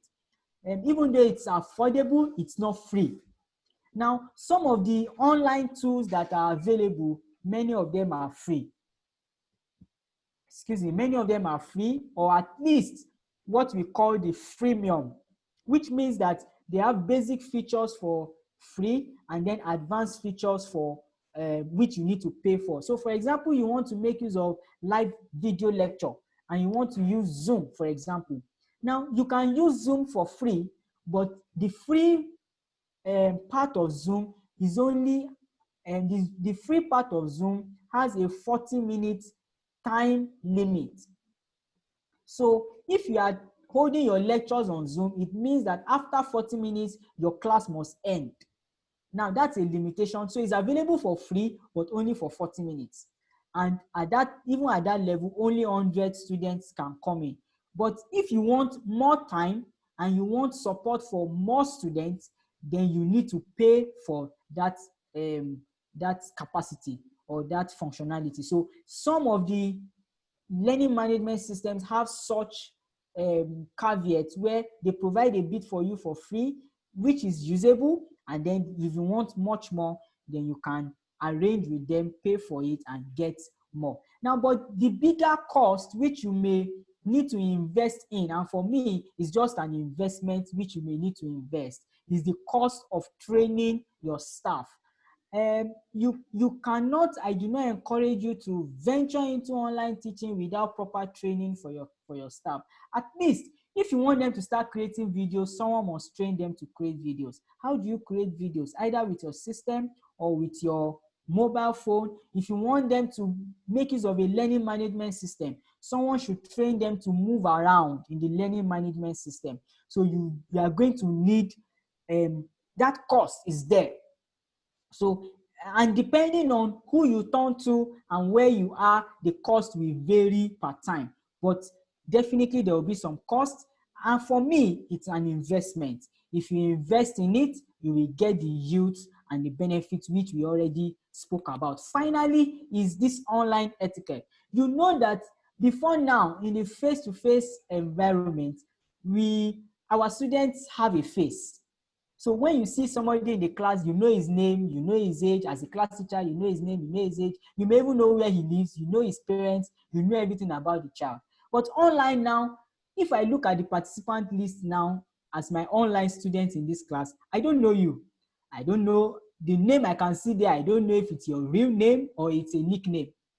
I do not know the location you are from. I do not know many things about you. But so online learning can present a faceless kind of environment where our students think they are faceless, so they can see anything. So beating that challenge is training our students on how to talk online. You must teach your children to know that whatever you share online cannot be deleted. Even when you delete it, it's already there. Whatever you type online can be screenshot or screenshotted, or I wouldn't know how to say that. You can screenshot whatever you put online. So even if you take it down, it's still there. Okay, so you need to teach your students. You don't use foul languages online. You need to teach them about cyber safety. How do you stay safe online? When you start teaching and learning online, you need to, alongside your teaching of your courses, you need to also engage your students in proper communication online. You need to tell them that even though we cannot see your face online, you have an identity. And whatever it is that you say online using your account can be discovered. Even though you may delete it and you may say I've deleted it, but in the true sense of it, it is not deleted. It's there permanently on the internet. So you must teach them how to talk online, teach them about digital footprints, and model it to them. What do I mean by model it? Let the teachers show them how to behave online. Let them speak well online. No use of vernacular online. Use your punctuations properly. Speak well. Respect every other user, every other mate online. All of those rules must be set, and the teachers must model it as they go ahead teaching online. You must teach them to think before they post. All of those things are available, which you must always provide. Those are the challenges that you may face in an online environment, which you can think about. Now, so I'm coming gradually to the end of my class, and I'm going to be asking you to do an activity on Kahoot. So if you can hear me, and I know you all can hear me, please pick your Kahoot app. I will give you a few minutes to look at the screen. Then you need to get your Kahoot app and put in the pin for us to do this activity together. So I will stop sharing this screen. I will return here later, but I need to show you the Kahoot.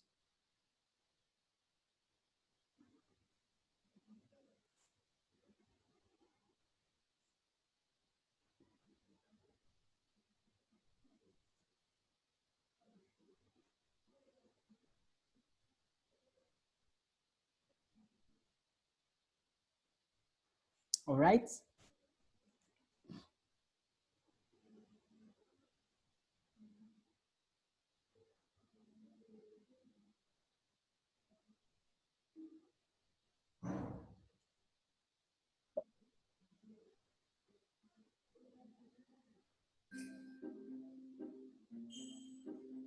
Okay, so let me share my screen with you.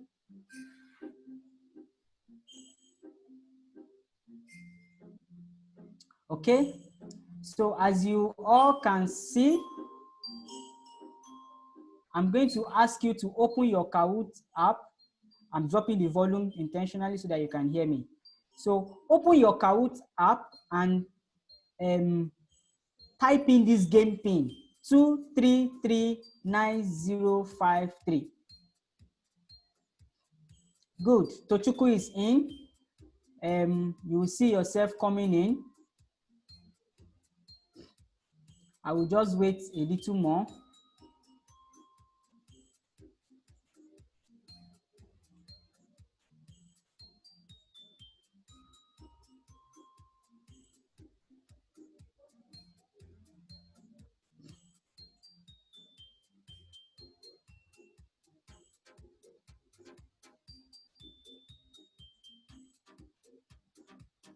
The pin is 2339053.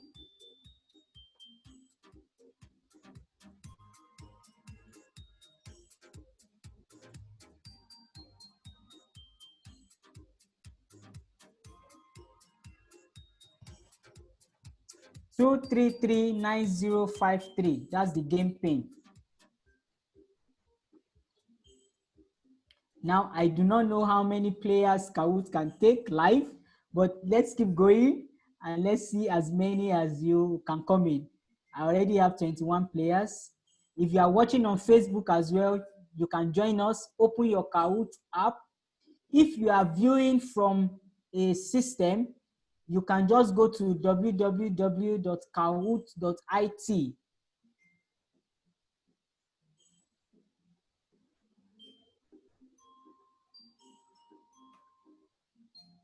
If you are viewing from a system, you can go to kahoot.it, not kahoot.com, but kahoot.it.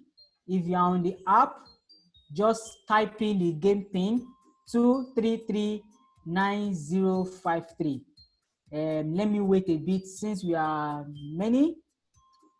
Oh, somebody is just downloading. All right.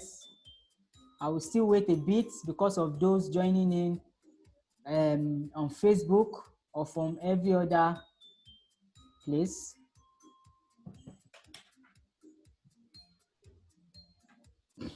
Yes. Khadija, welcome. Ozone, Vicky, Ima, Deco, Kadzi, Visa. So for those of you who are not familiar with Kahoot, Kahoot is an online assessment tool that you can use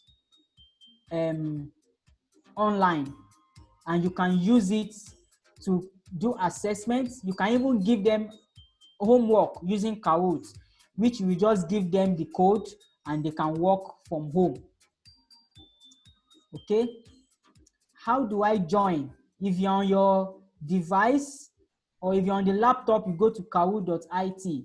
But if you're on your mobile phone, at the center of your phone, you will see where you can say add pin, enter pin. That's where you enter that pin, 2339053. When you enter the pin, you will see your name on the screen. So please join using the pin 2339053. I'll wait a few more minutes and nobody will be able to come in again. The rest of us will just be observers. So let me wait a few more minutes. Maybe if I can get up to 50 players, then I will be good to go. I have 44 players now who are in. Yes, come in, be part of it. 45,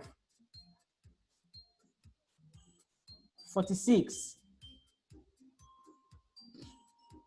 Yes, who else is coming in? 47. Oh, 46. Somebody else is going out. All right. 48.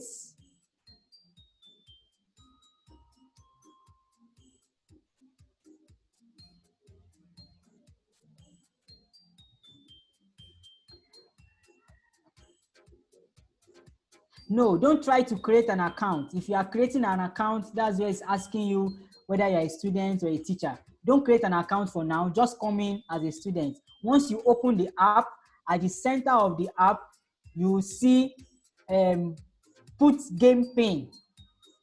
When you put game pin, you are in. Once you put the game pin, you are in.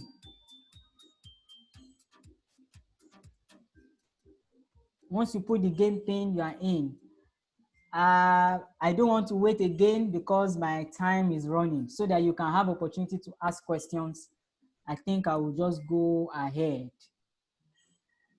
In 10 seconds, 10, 9, 8, 7, 6, 5,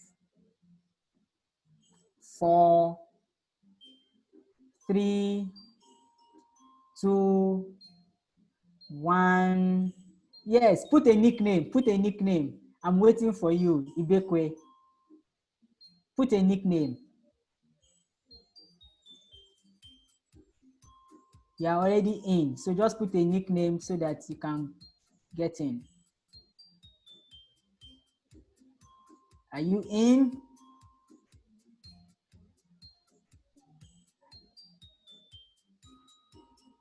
All right, I'm going to start now. Unfortunately, I won't be able to take any more after now. After now, you won't be able to join again, but I think you'll just watch along with us. So let's go.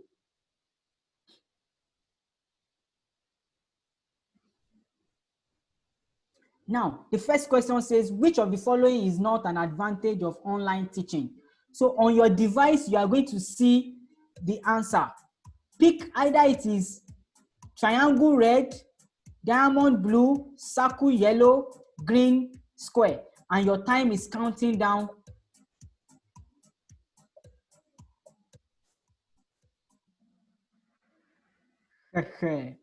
That ended so fast.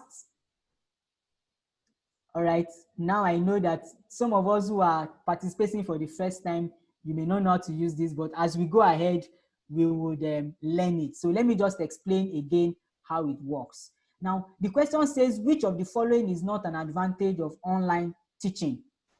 A, no physical barriers.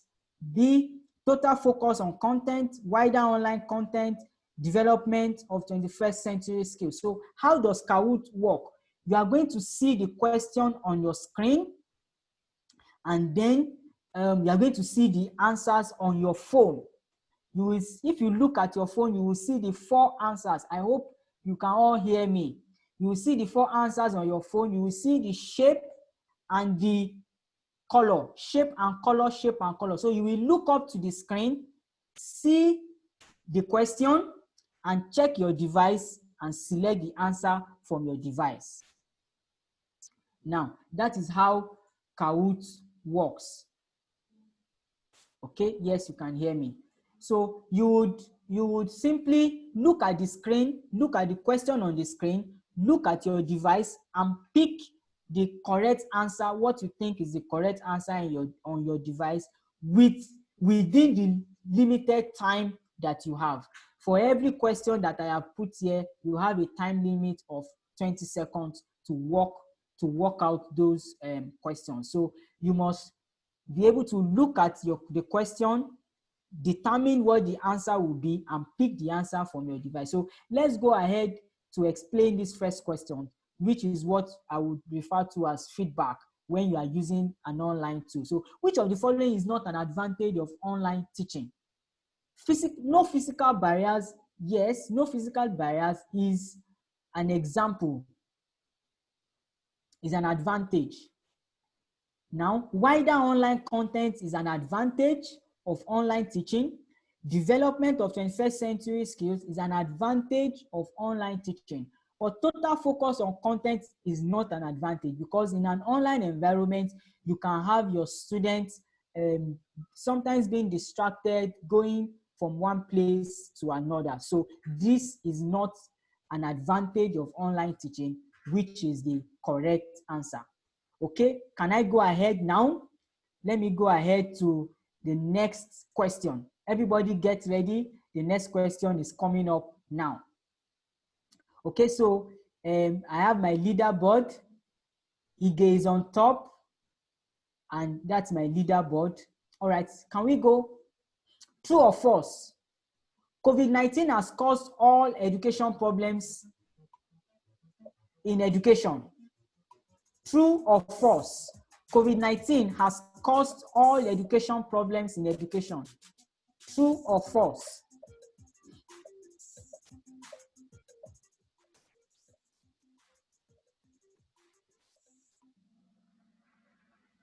Okay, what is the answer? False. Now, if you followed my webinar properly, you will discover that I made a quote when I said that COVID-19 has not caused the problems. COVID-19 didn't really cause the problems. COVID-19 only revealed the problems. This period, this pandemic has only shown us that there's been a problem in the education sector, and not necessarily the one that caused the problem. So the answer will be false. Question number 3, let me see who is on the leaderboard now.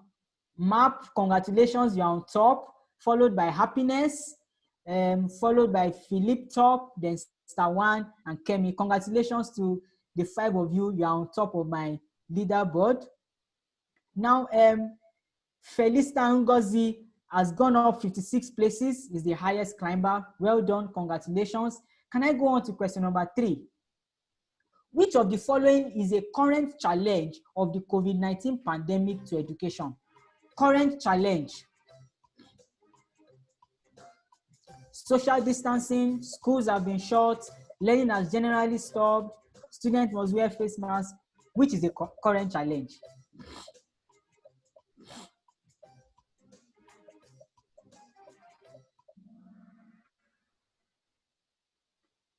All right. Yes. So I deliberately put this kind of questions because you can have 2 correct answers. Now, definitely COVID-19 in education has forced this generally. Now, even though yes, students must wear face masks, but our students are not yet back in school, and so it's not really affecting education particularly. And even though we talk about social distancing, again, yes, that's true, but it's not directly affecting education. What directly affects education is that schools have been shut and learning has stopped generally. Let me go on quickly. Okay, Happiness is now on top. Congratulations, Happiness. Star1 and Map, congratulations, you're on top. I'm going ahead to my next question. In an online environment, content can be presented in the following ways, except image, audio, video, worksheets. All vote now. Content can be presented in the following ways, except.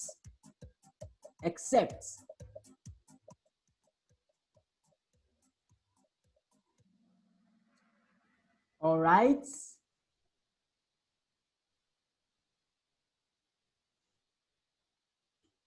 So what is the answer? Worksheets. Of course, if you also went through the presentation, you will know that you can present content with image, with audio, with video. I spoke about games, I spoke about links, I spoke about text, but not worksheets. Worksheets is the correct answer. In an online environment, don't present content with worksheets. Let's look for a more creative way by which we can present our content to our students. So let's look at the leaderboard again. Oh, congratulations, Happiness, you are still on top, and MAP and Stan1 are still topping our leaderboard at this time. We are going on to the next question now. The following are examples of learning management system platforms, except WhatsApp, Google Classroom, Course Networking, Moodle.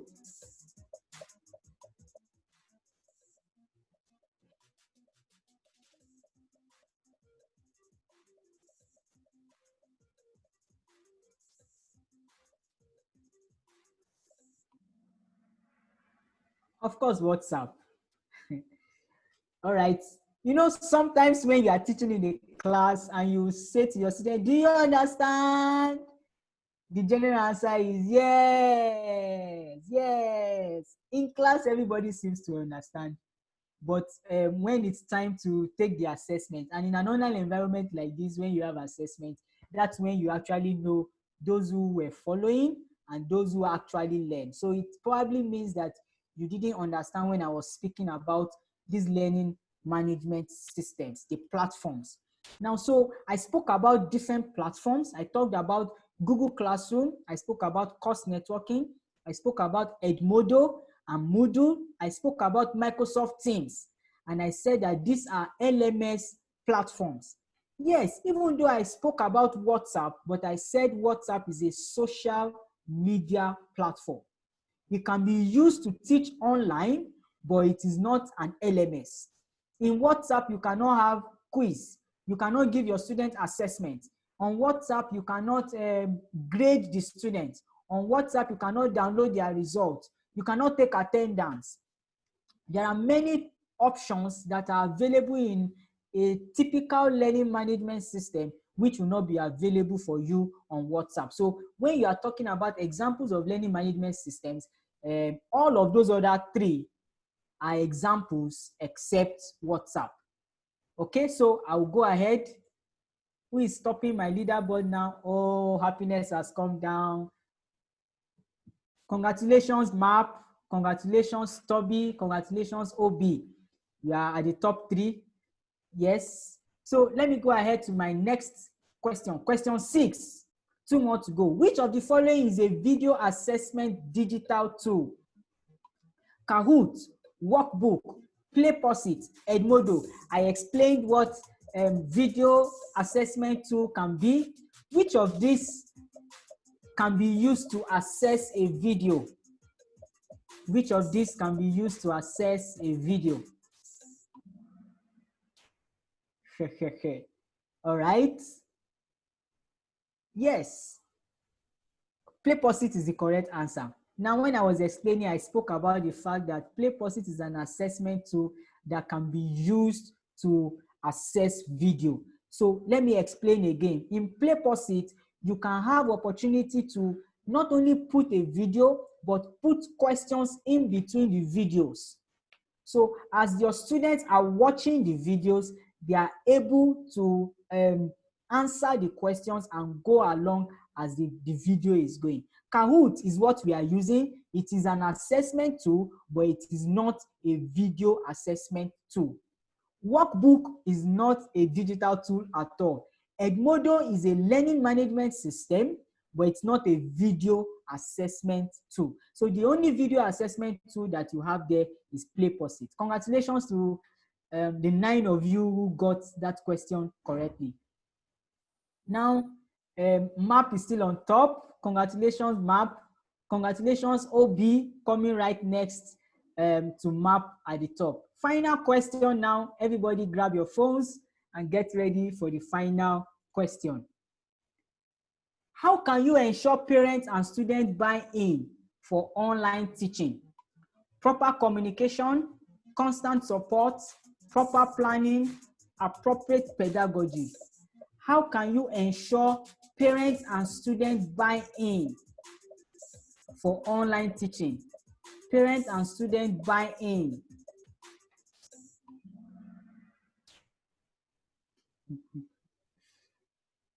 All right. Yes, in this question, 3 of the answers are correct. I just wanted to know those of us who can remember. Now, when you want your parents and your students to buy in, definitely I spoke about communication.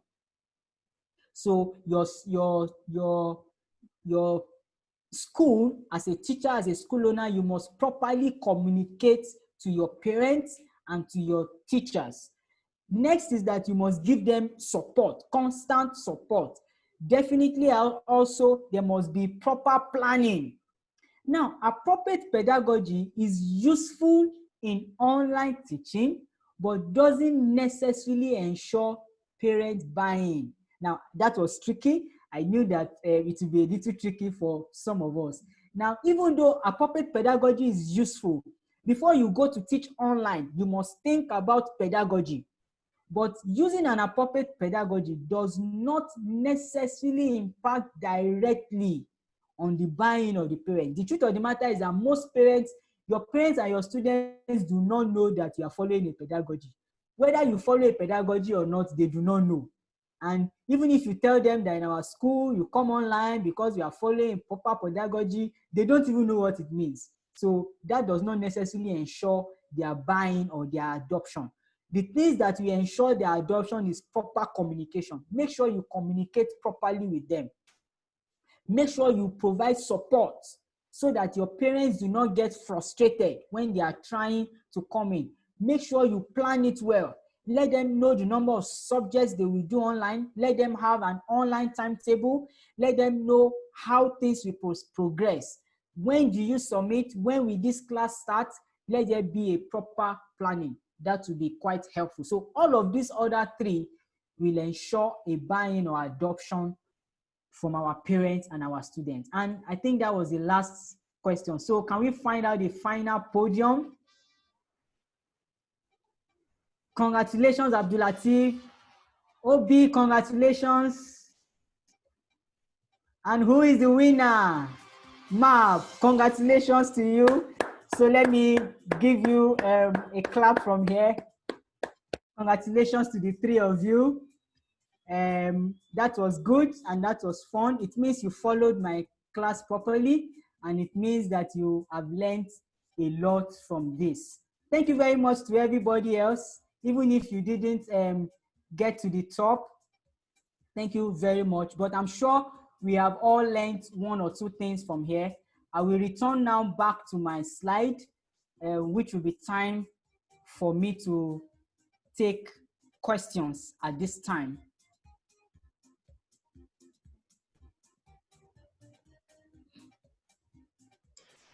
Thank you very much, Mr. Daniel. It's been an educating and impressive time. If you have questions from the audience, please use the QA section. Use the QA button to ask your question. We will see it live. And if you're on Facebook, if you are joining us on Facebook Live, please ask your question on Facebook. We are going to post it here for you. Thank you. So let's proceed with the question and answer. So you already have some questions, so let's go ahead with them. All right, so are you going to be moderating the questions, or can I just go ahead? Let me moderate the question from here. All right, thank you very much. So that will be easy. Thank you very much. The first question I want to read here is from Galaxy M20. It says, how can you teach French effectively in an Anglophone environment? Like, how can you teach French effectively in an English-speaking environment? I don't know if you'll be able to answer that. All right, let me just say 1 or 2 things about that. You can teach any subject, basically.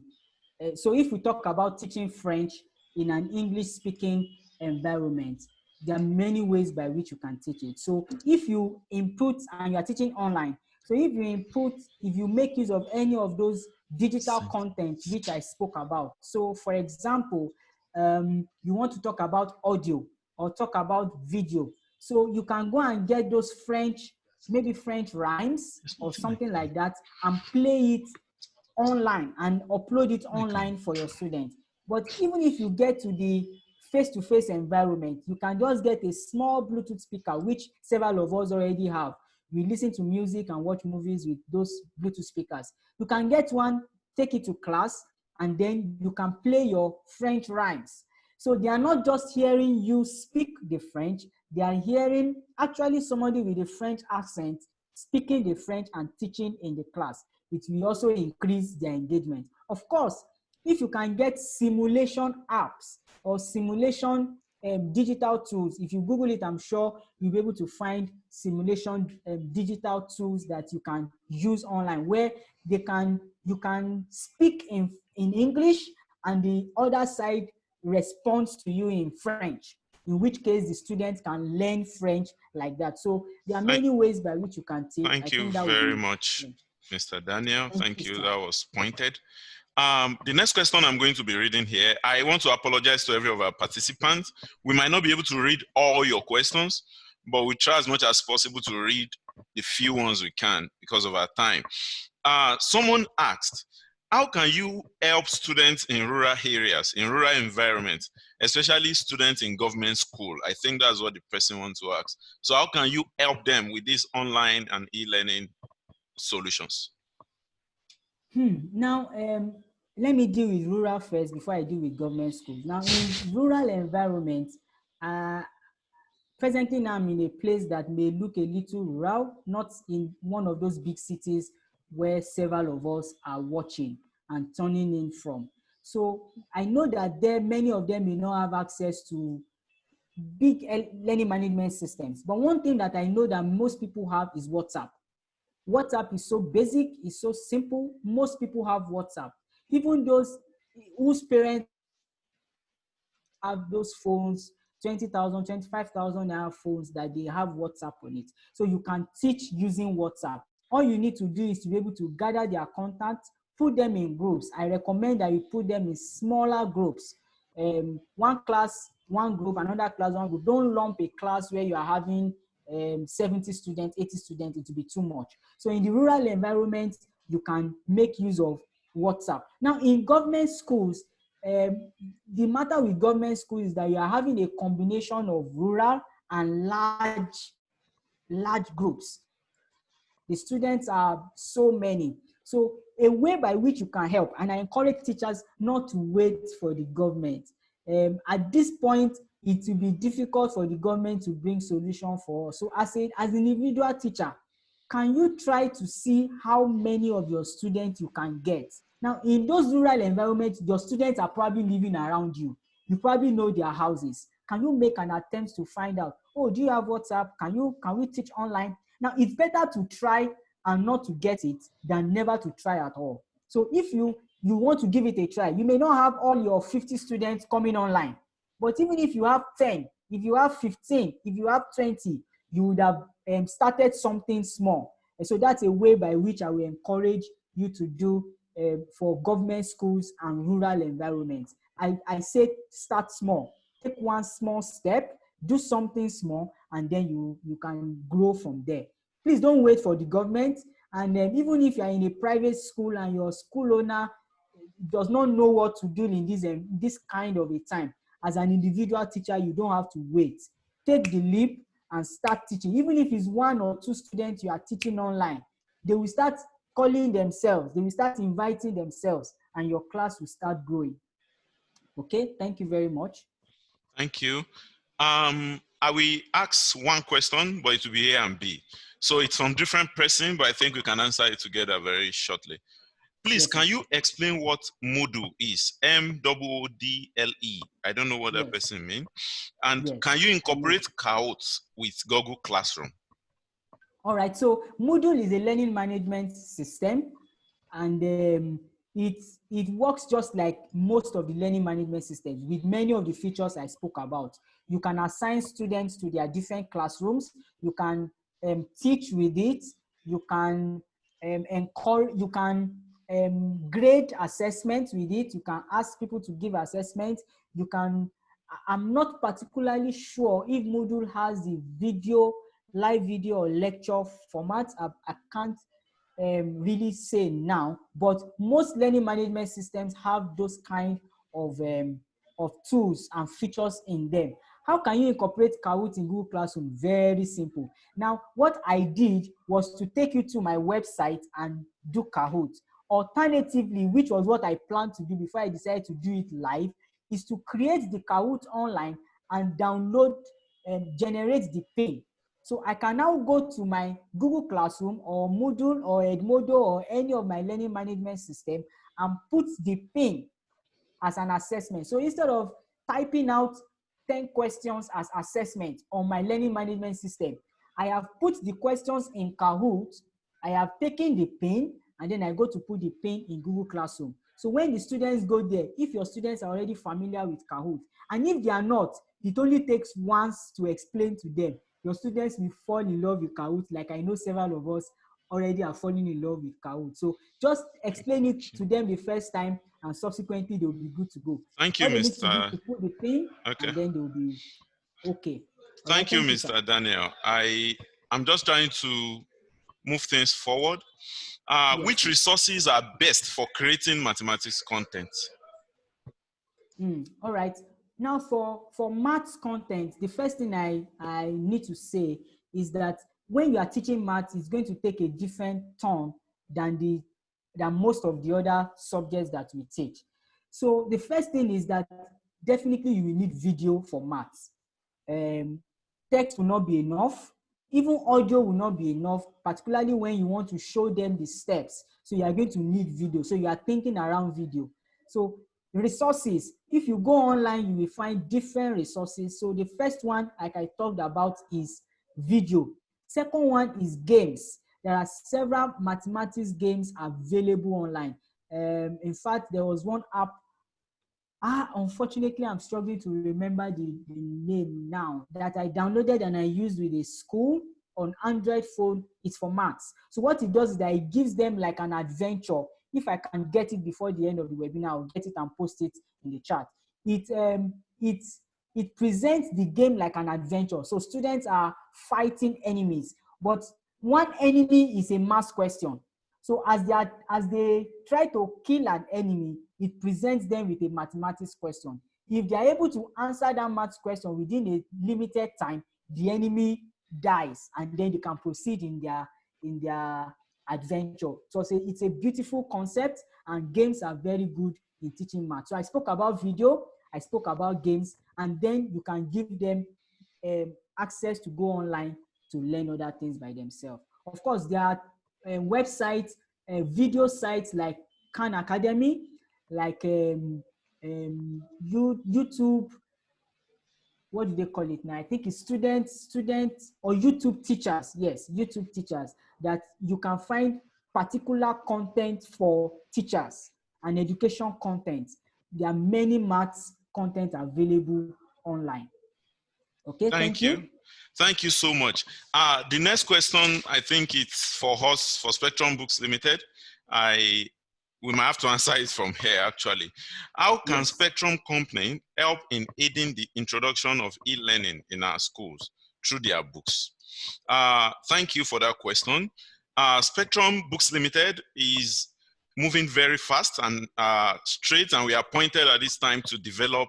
We are developing our e-book platform, and very soon it will be out. So at the end of this webinar, you'll be able to fill a form. Through that form, we'll be able to communicate with you on where and how to download our e-learning, our e-book platform, our e-book app, so you can get our books in soft. And then now Spectrum Books Limited will be launching an e-commerce website where you'll be able to purchase the books online. So you don't need to leave the comfort of your environment. Very soon, we'll be able to do that. Thank you. So I think we're able to answer that question. I would like to take another question here. Someone is asking, I think you've answered it. How can we convince parents to know the importance of e-learning? Which platform is best for teaching of mathematics, especially calculation process? So, you know, maybe I'm a little bit biased to mathematics. Yes, I know that. Well, maybe you like to answer those questions. So first is, you've answered one already, so I don't think there's need for that. How can we convince parents to know the importance of e-learning? The other one is, which platform is best for teaching of mathematics, especially calculation process? Very short. I want you to answer that very All shortly. right, Yeah. for mathematics, I already spoke about teaching mathematics, and I said that it's because you need to show the working. Maybe another thing that is coming to my mind now is to use an online whiteboard app. So I've done tutorials, weekly tutorials, private tutorials for students before using Skype, and that's before this COVID-19 period, using Skype and a whiteboard app. So what it does is that it presents both me and the student with this whiteboard app, and I can now teach. So it just shows to the student as if I'm in a classroom and I'm teaching with whiteboard, so I can teach. Even with this Zoom has a whiteboard option, which if you can still see my screen, it's possible for me to introduce the whiteboard. So with many of the apps, you have the opportunity to do the whiteboard and teach math. So as the teacher is working out the calculations, the students can follow, and the student himself can also solve the same question. They can all contribute to the whiteboard at the same time. So that's possible for teaching math. And like I said, you can also make use of videos. You can make use of some of those interactive Mr. games Daniel, that give you opportunity. thank you Yes, so sir. much. Thank you so much. We have to close this webinar now. It's very interesting. We have enjoyed your time. And we want to tell you thank you. We want to tell you thank you for all these processes, for what you take us through. We've known that online teaching and learning has come to stay. So we have to come to the point. We've known that social distancing might become the new normal going forward. So the best thing to do when transitioning to online teaching is to create a system that favors everyone, students, parents, you know, the schools, and just everybody. We are grateful for your moment, for the time spent with you. And I believe everybody that attended this webinar are grateful for what you have been able to impact on us today. Thank you so much for the teaching. For our attendees, for those that joined us on Facebook and on Zoom platform, we want to tell you thank you. We are so grateful, and we look forward to hearing from you. Immediately after this webinar, please stay online a little bit more. Even though when we close, you'll be able to answer and give us feedback on this webinar live. We want to hear from you. We want to take your feedback, and we want to know how well we have done. So thank you, everyone. Thank you to Spectrum Books Limited. This webinar was sponsored by Spectrum Books Limited, and we are passionate. Spectrum Books Limited is always passionate about giving trainings to teachers and schools to make us better. That is one of our passion. We are very passionate about training. We are passionate about making our educational system better. And we are passionate about building creative teachers that will be able to change and move us to the new normal after this COVID-19 pandemic. Thank you very much. It's a pleasure having everyone on board. Thank you once again, Mr. Daniel. Thank you for all the team that worked on this project. Do have a nice day. Bye. Thank you very much.